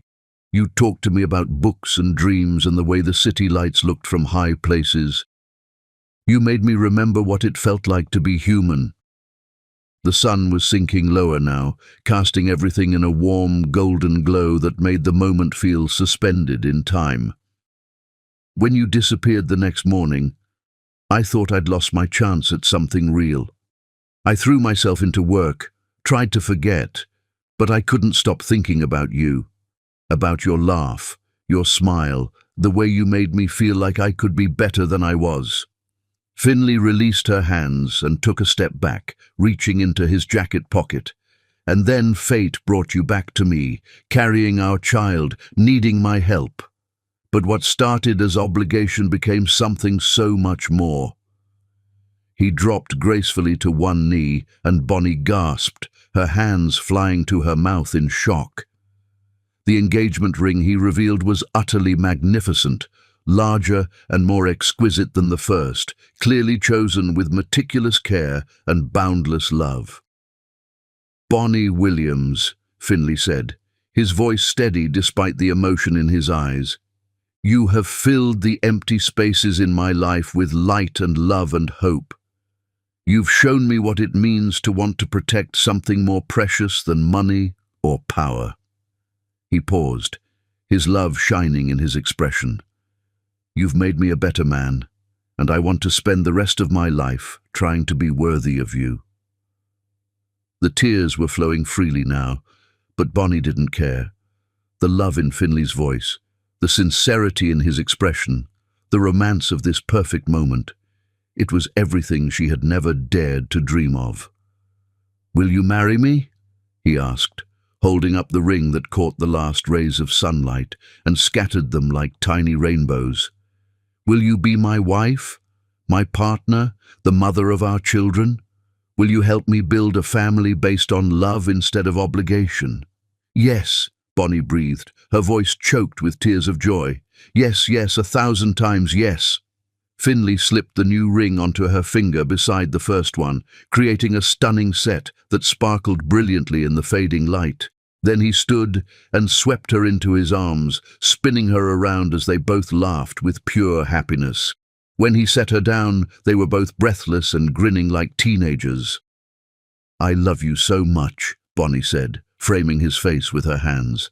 I love you so much, it scares me sometimes. Don't be scared, Finley murmured, pressing his forehead to hers. We're going to have the most beautiful life together, you and me and our baby. Speaking of the baby, Bonnie said with a shy smile, I have something to tell you. Finley's eyes widened with curiosity. What? I had another ultrasound yesterday while you were making your mysterious phone calls. Bonnie laughed at his stunned expression. Dr. Harrison wanted to double-check something from my 12-week scan, and that's when we confirmed what she suspected. We're having a son. For a moment, Finley was speechless. Then a slow grin spread across his face, and he let out a whoop of joy that echoed across the rooftop. A son! Bonnie, we're having a son! He picked her up again, spinning her more carefully this time, both of them laughing and crying at the same time. When he set her down, he immediately dropped to his knees and pressed gentle kisses to her belly. Hello, son, he whispered to her bump. Daddy loves you so much already. The tenderness in his voice, The awe and love on his face as he spoke to their unborn child made Bonnie's heart overflow with emotion. This man, this wonderful, complicated, beautiful man, was going to be the father of her son and her husband. "What do you think we should name him?" Bonnie asked, running her fingers through his hair as he remained kneeling before her. "Something strong," Finley said immediately, looking up at her with such love that she felt dizzy. "Something that will remind him every day that he's loved and wanted and precious." "He will be," Bonnie said with quiet certainty. "With you as his father. How could he be anything else?" As the last light faded from the sky and the first stars began to appear, they stood together on the terrace, wrapped in each other's arms and lost in dreams of their future. The city spread out below them, twinkling with a million lights. But all that mattered was this moment, this love, this perfect beginning. "When do you want to have the wedding?" Finley asked, pressing soft kisses along her temple. "Soon," Bonnie replied without hesitation. "I don't want to wait. I want to be your wife, officially and completely." "Next month?" Finley suggested. "That gives us time to plan something beautiful, but not so long that we have to wait forever." "Perfect," Bonnie agreed, then hesitated. "What about your family? They're going to try to stop this, aren't they?" Finley's jaw tightened slightly. "Let them try. Nothing and no one is going to keep me from marrying you, Bonnie. I promise you that." As if summoned by their conversation, the sound of footsteps on the terrace stairs announced someone's arrival. They turned to see Eleanor approaching, her face glowing with happiness as she took in the romantic scene. "Oh, my dears," she said, clasping her hands together, "this is absolutely beautiful. Did everything go according to plan?" "Grandmother," Finley said with a grin, "thank you for helping arrange all this. It's perfect." "You deserve romance, my dear," Eleanor said, embracing Bonnie warmly. "You deserve all the beautiful things life has to offer." As they stood together on the terrace, 3 generations united by love rather than mere blood, Bonnie felt a deep sense of rightness settle over her. This was her family now, these people who had chosen to love and protect her. The wind picked up, carrying with it the scent of roses and the promise of autumn, but Bonnie felt only warmth. In Finley's arms, with their son growing safely inside her and Eleanor's blessing surrounding them, she was exactly where she belonged. Tomorrow would bring new challenges, she was sure. Amanda, Andrew and Ashley wouldn't give up their opposition easily.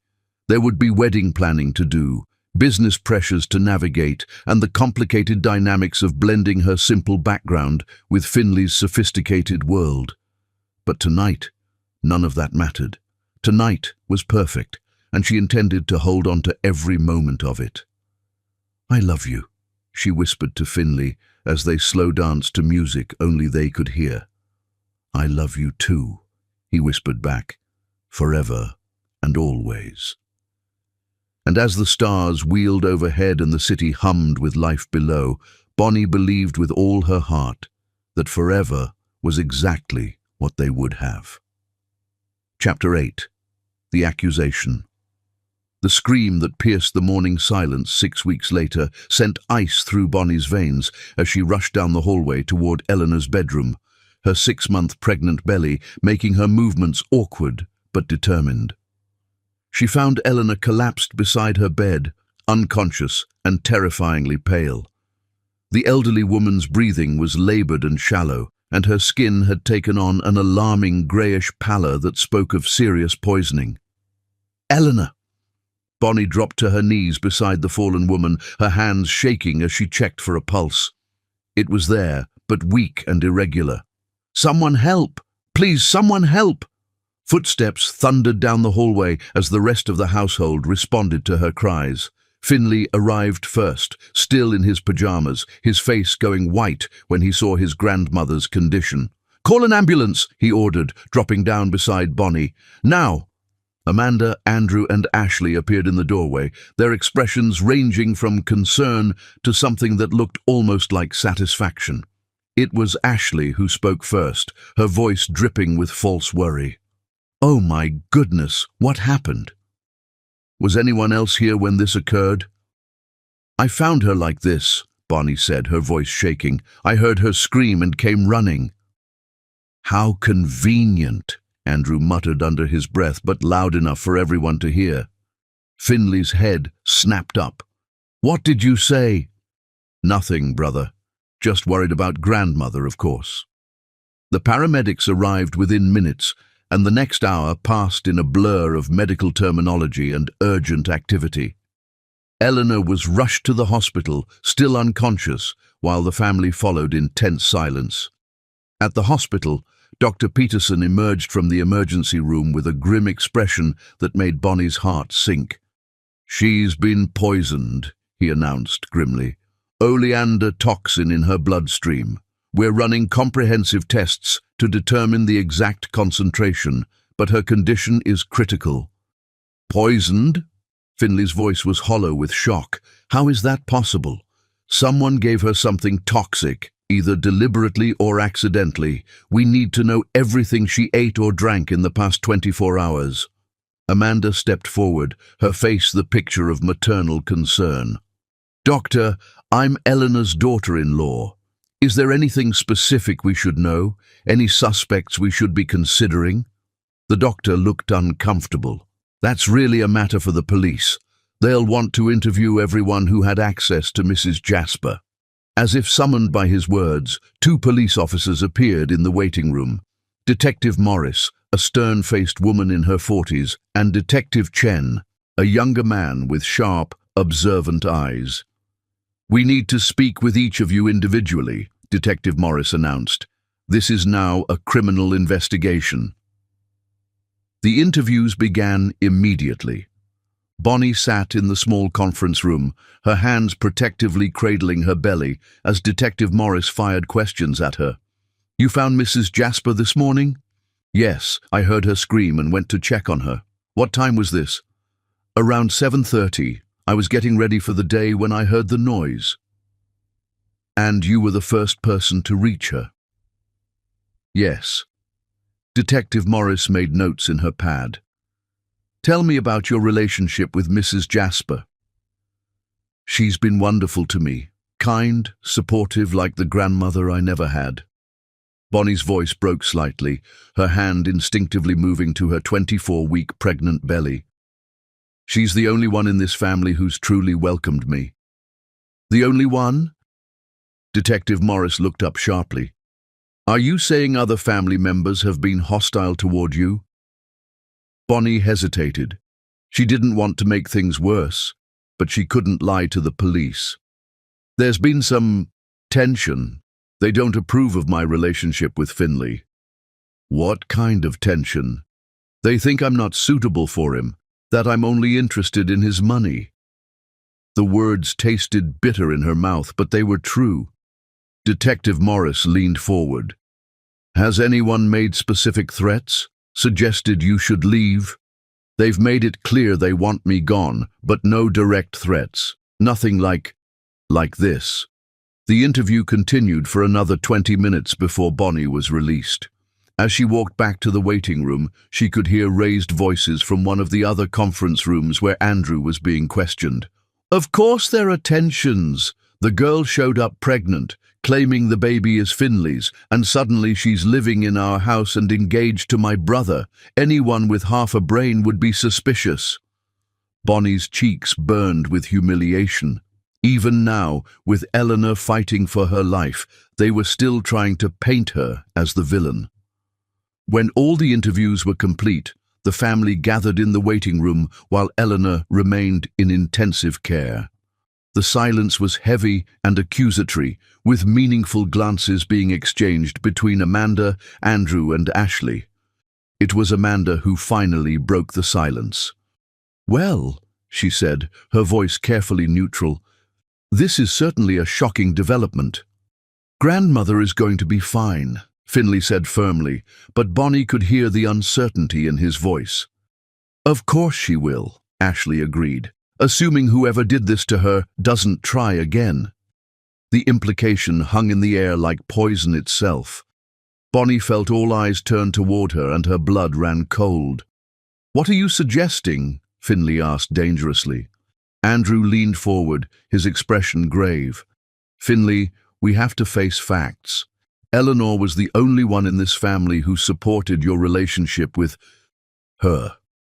He gestured toward Bonnie without actually saying her name. She was the only thing standing between Bonnie and the family's unanimous disapproval. "That's ridiculous," Finley snapped. "Bonnie would never hurt grandmother. She loves her." "Does she?"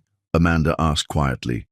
"Or does she love what Eleanor represents? Acceptance into our family, access to our wealth, legitimacy for her child." Bonnie felt like she couldn't breathe. "How can you even suggest such a thing? Eleanor has been nothing but kind to me. She's like family to me." "Exactly," Ashley said with a cold smile. "She was the only thing standing in the way of you having complete control over Finley. With her gone—" "Stop it!" Finley's voice echoed through the waiting room. "All of you just stop. Bonnie didn't do this." "Then who did?" Andrew challenged. "The staff has been with the family for years. We've all lived together peacefully until she arrived. The timing is rather suspicious, don't you think?" Detective Morris appeared in the doorway, her expression unreadable. "Mr. Jasper, we need to speak with you again." As Finley was led away, Bonnie found herself alone with his family for the first time since the accusations had begun. The silence was suffocating. "You know," Amanda said conversationally, "it's interesting how these things happen. Eleanor was planning to update her will this week. She'd already made the appointment with her attorney." Bonnie's head snapped up. "What?" "Oh yes," Ashley chimed in. "She told me just yesterday that she wanted to include you and the baby in her inheritance. Quite generous, really, considering you've only been in our lives for a few months." "I didn't know about any will," Bonnie said desperately. "I never asked for anything from Eleanor except friendship." "Of course you didn't ask," Andrew said smoothly. "You're much too clever for that. But it's amazing how convenient the timing is, isn't it? Right before she makes you wealthy in your own right, she mysteriously falls ill." The accusations swirled around Bonnie like a nightmare she couldn't wake up from. Every kind gesture Eleanor had shown her, every moment of acceptance and love, was being twisted into evidence of her greed and manipulation. When Finley returned, his face was pale and strained. "They want to search the house," he announced. "Look for evidence of whatever poisoned her." "Good," Amanda said immediately. "The sooner we get to the bottom of this, the better." The search took hours.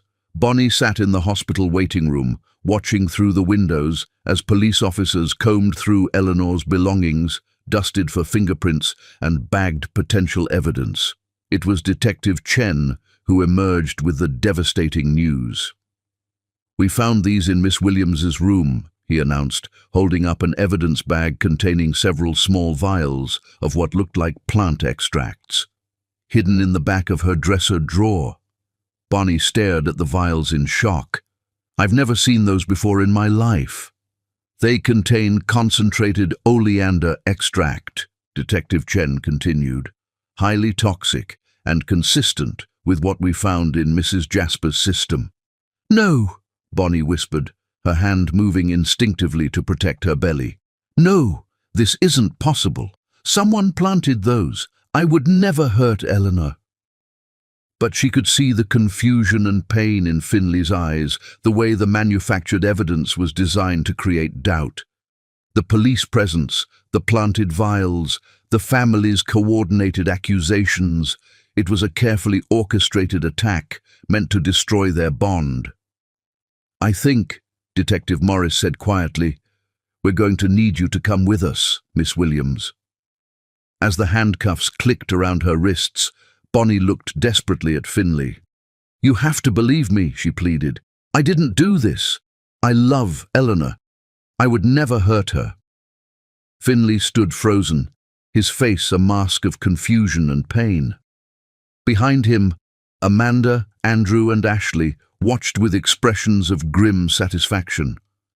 "Please," Bonnie whispered as the officers led her away.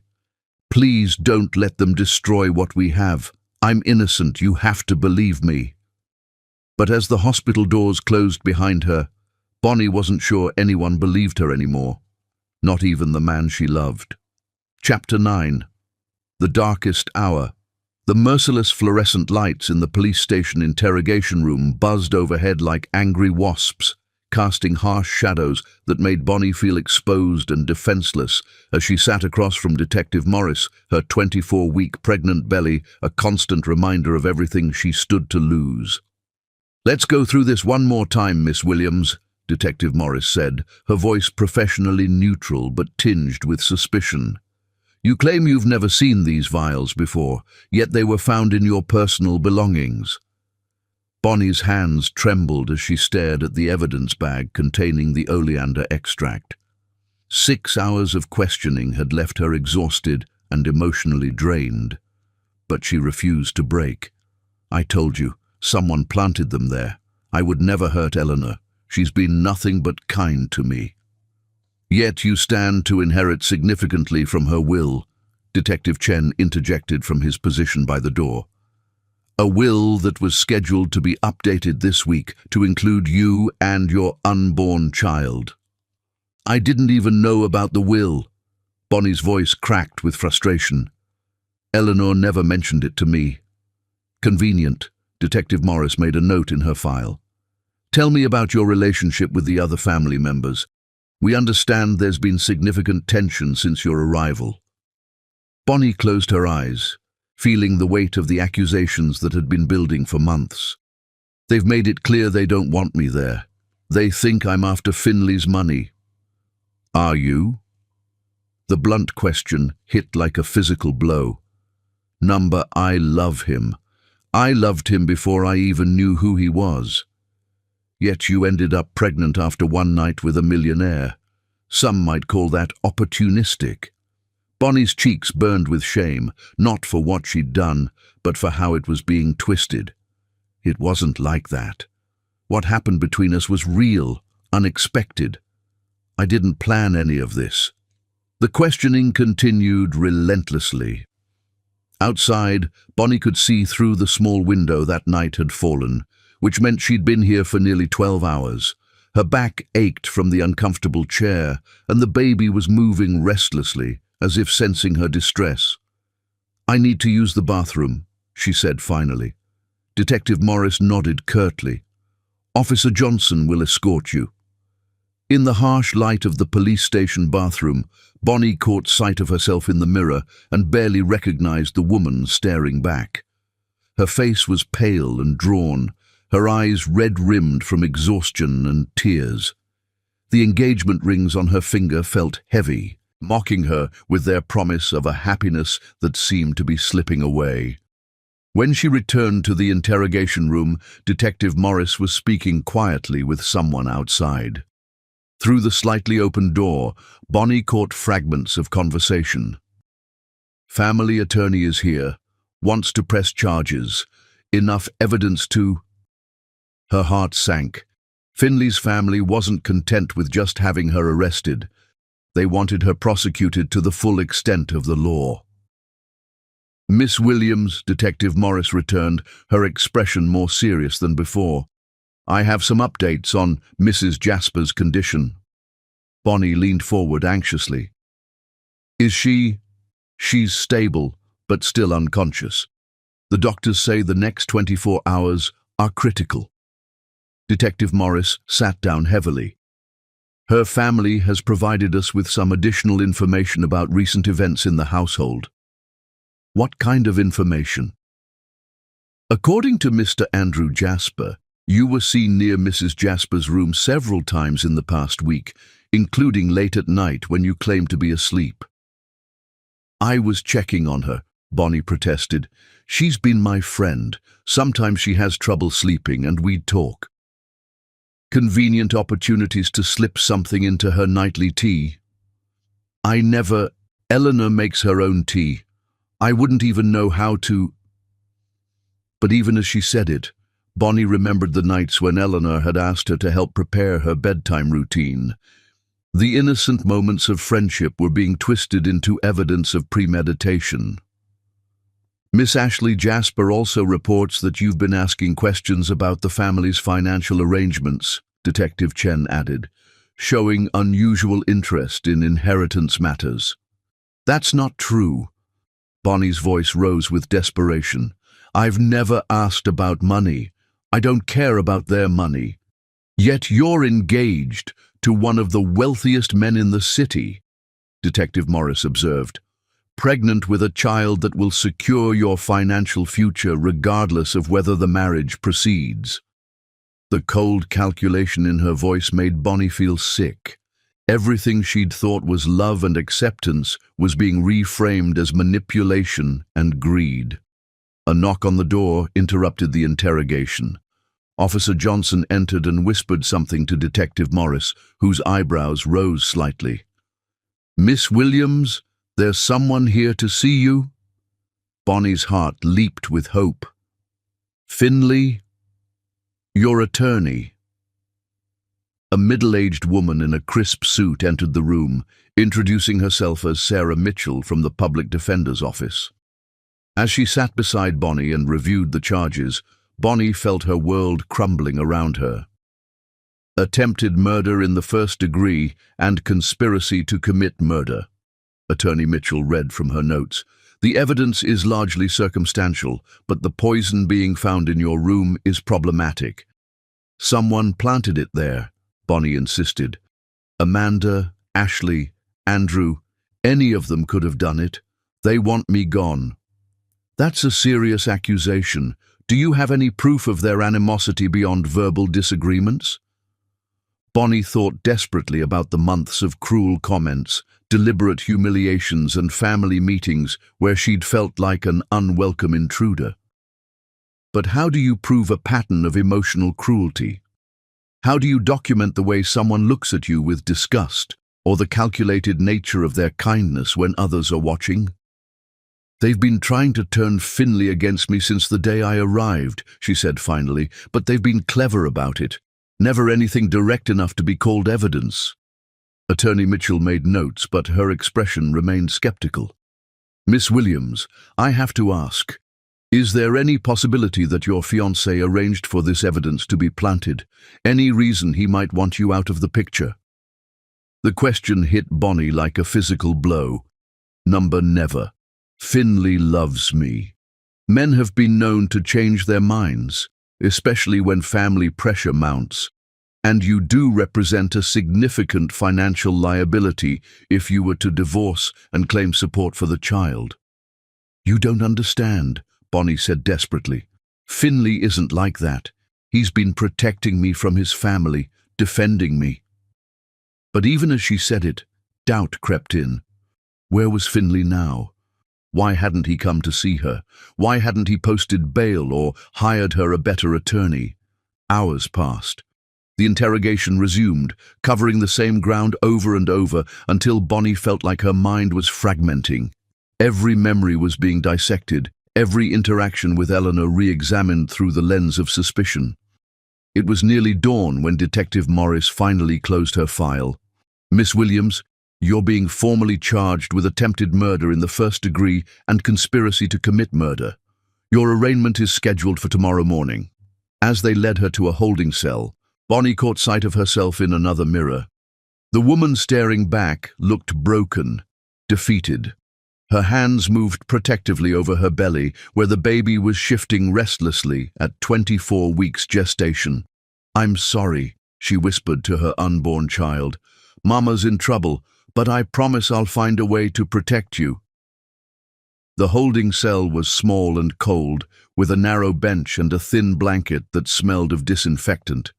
Bonnie curled up as best she could with her pregnant belly and tried to make sense of what was happening.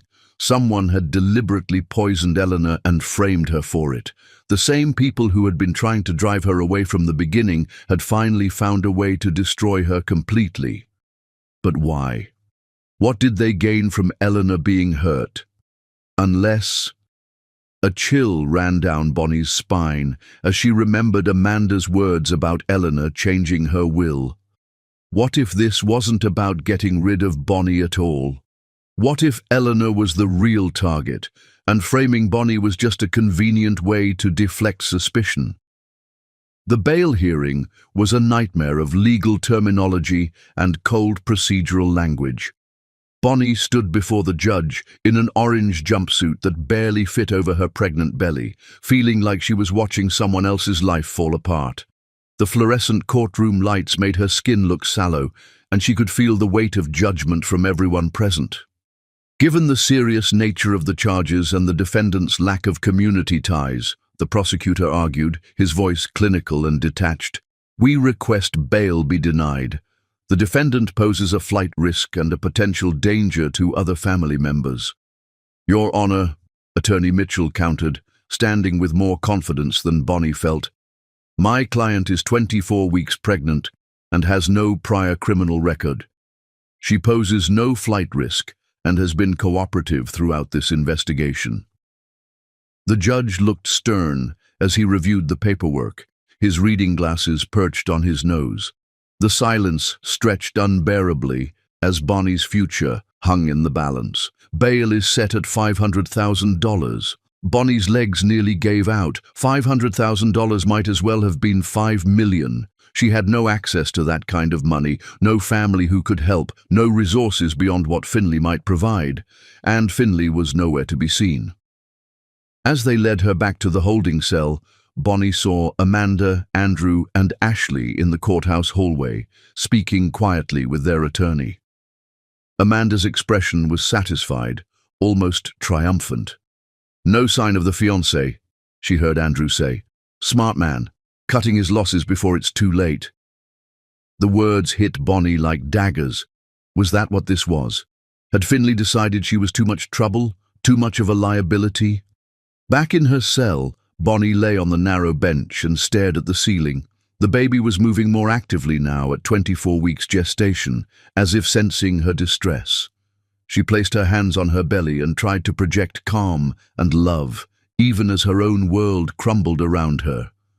I won't let them win, she whispered fiercely. I don't know how, but I'll prove my innocence. I'll protect you, and I'll find a way back to your father. But as the hours dragged by with no word from Finley, no visit, no sign that he still believed in her innocence, Bonnie felt her resolve weakening. Perhaps Amanda had been right all along. Perhaps she really was just a poor girl who had reached too high, dreamed too big, and was now paying the price for thinking she could belong in a world that had never been meant for her. The fluorescent light hummed overhead, marking time in a place where hope seemed as distant as the stars she couldn't see through the small barred window. Somewhere beyond these walls, Eleanor lay unconscious, fighting for her life.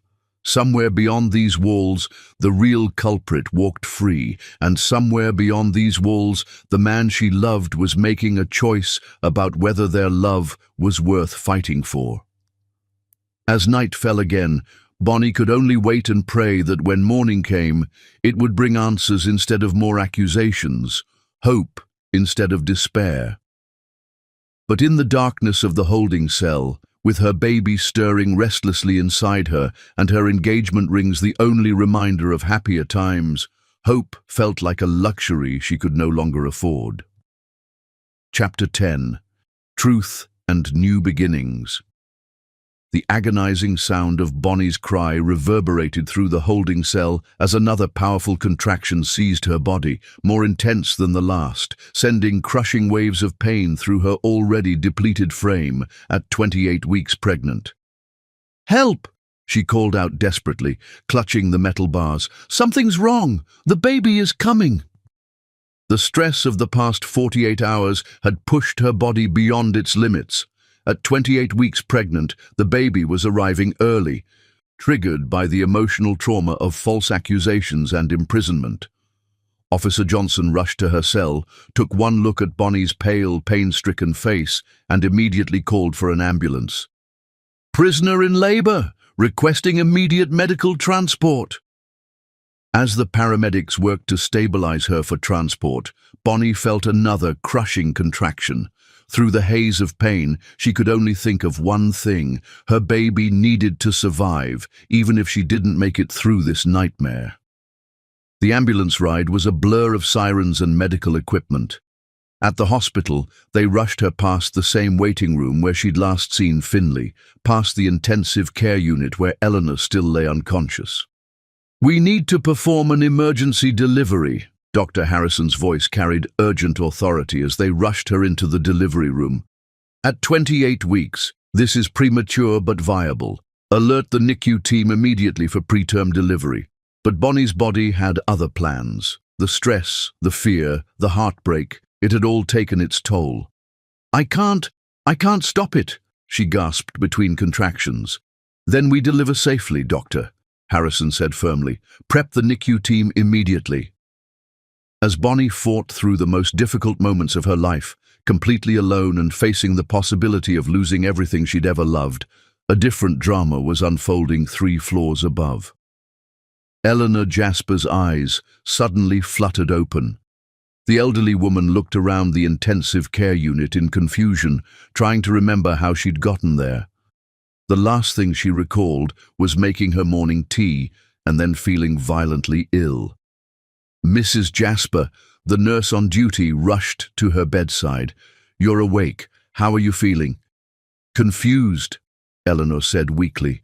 "What happened to me?" "You were poisoned, Mom. You've been unconscious for 2 days." Eleanor's eyes blazed with fierce indignation. "Bonnie would never hurt me. She's the one who saved my life. I remember everything now. I was feeling violently ill, completely disoriented, and Bonnie found me collapsed. She stayed with me, held my hand, called for help immediately. If she hadn't discovered me when she did, I would have died alone on that floor. Mrs. Jasper, I need to call the police immediately." But Eleanor was already reaching for the phone beside her bed. "Get me my grandson first, and then get me Detective Morris. That girl is innocent, and I know exactly who really tried to kill me." 20 minutes later, Finley burst into Eleanor's room, his face haggard from 2 days of agonizing doubt and sleepless nights. "Grandmother, thank God you're awake," he said, rushing to her bedside. "Finley, where is Bonnie? Please tell me you didn't abandon that sweet girl." Finley's face crumpled with guilt and pain. "The evidence, it looked so damning. I didn't know what to believe." Eleanor's eyes flashed with anger. "You didn't know what to believe? About the woman who loves you more than life itself? About the mother of your child? Child. She's having your son, you foolish boy, and if you've let doubt poison your heart against her, you're no better than the rest of this family." Before Finley could respond, Detective Morris arrived with Detective Chen. Eleanor's voice was strong and clear as she recounted the real events. "Amanda poisoned my tea," she said without preamble. "I saw her in my kitchen that morning, claimed she was making me breakfast, but I felt wrong immediately after drinking the tea she prepared." Detective Morris leaned forward intently. "You're certain it was Amanda?" "Absolutely. And I guarantee if you check the security footage properly, you'll see her in my room multiple times over the past week. She had plenty of opportunities to plant those vials in Bonnie's belongings." "But why would she poison you?" Eleanor's laugh was bitter. "Because I was changing my will to include Bonnie and the baby. Amanda couldn't stand the thought of sharing the family wealth with an outsider, so she decided to eliminate me and frame Bonnie in one stroke." Detective Chen was already on his radio, calling for Amanda's immediate arrest. But Eleanor wasn't finished. "Check Amanda's study," she continued. "She grows oleander in her private greenhouse, claims it's for decoration, but I've always wondered why she needed so much of such a poisonous plant." As the detectives rushed out to execute arrest warrants, Finley sat beside his grandmother's bed, his head in his hands. "I've destroyed everything," he said quietly. "I doubted her when she needed me most. I let them convince me that she could be capable of hurting you. Then you'd better fix it, Eleanor said firmly. That girl has been through hell because of this family's cruelty. You owe her more than an apology. You owe her your complete faith and protection for the rest of your lives. A nurse appeared in the doorway. Mr. Jasper, there's an emergency. Miss Williams is in labor. Finley's face went white. What? But it's too early. The stress-triggered premature labor. She's been asking for you. Finley ran through the hospital corridors as if his life depended on it. When he burst into the delivery room, he found Bonnie pale and exhausted, fighting to bring their child safely into the world. Bonnie, he breathed, rushing to her side. She looked up at him with tears streaming down her face. You came. I'm so sorry, he said, taking her hand and kissing it desperately. I should have believed you. I should have trusted you. Can you ever forgive me? Another contraction hit, and Bonnie gripped his hand tightly. The baby, she gasped. Is he going to be okay? He's going to be perfect, Finley said firmly, just like his mother. 50 minutes later, their son entered the world, small at just over 3 pounds, but breathing steadily with medical assistance. The specialized NICU team immediately wrapped him in warming blankets and connected him to monitoring equipment, their movements swift and practiced. He's doing well for 28 weeks, Dr. Harrison announced with cautious optimism. Strong heartbeat, good muscle tone. He'll need to stay in the NICU for several weeks, but his vital signs are encouraging. As the medical team carefully placed their baby boy in a specialized incubator with multiple monitors and warming lights, both parents wept with relief and overwhelming love.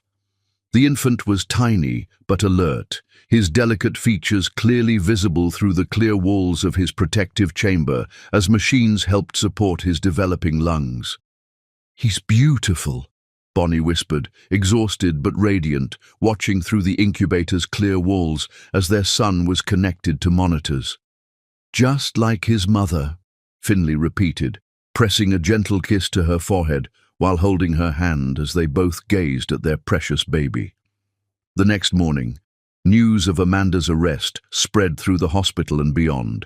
The security footage had indeed shown her entering Bonnie's room multiple times, and the oleander plants in her greenhouse provided clear evidence of her guilt.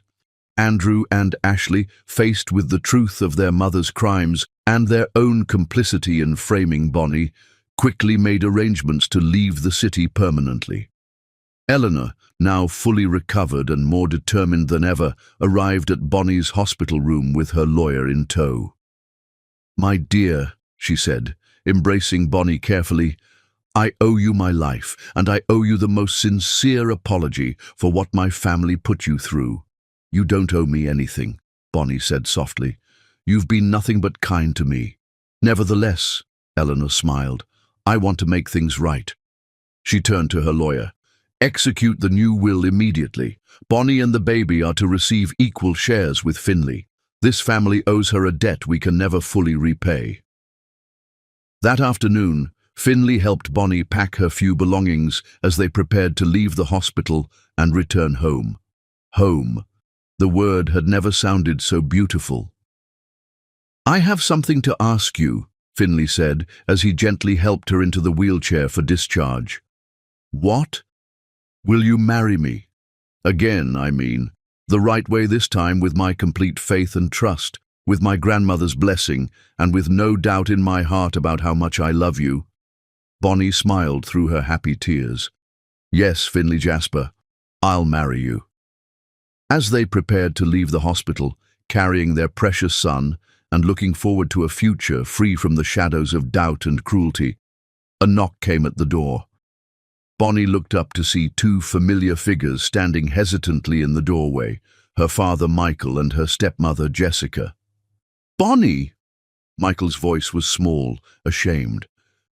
Could we come in?" Jessica stepped forward, her hands trembling slightly. "We heard about what happened, about the arrest and the truth coming out. We saw the news reports about Amanda's arrest, and we realized She paused, struggling with the words. We realized how wrong we were, how cruel I've been to you. We should have protected you, Michael said, his voice breaking.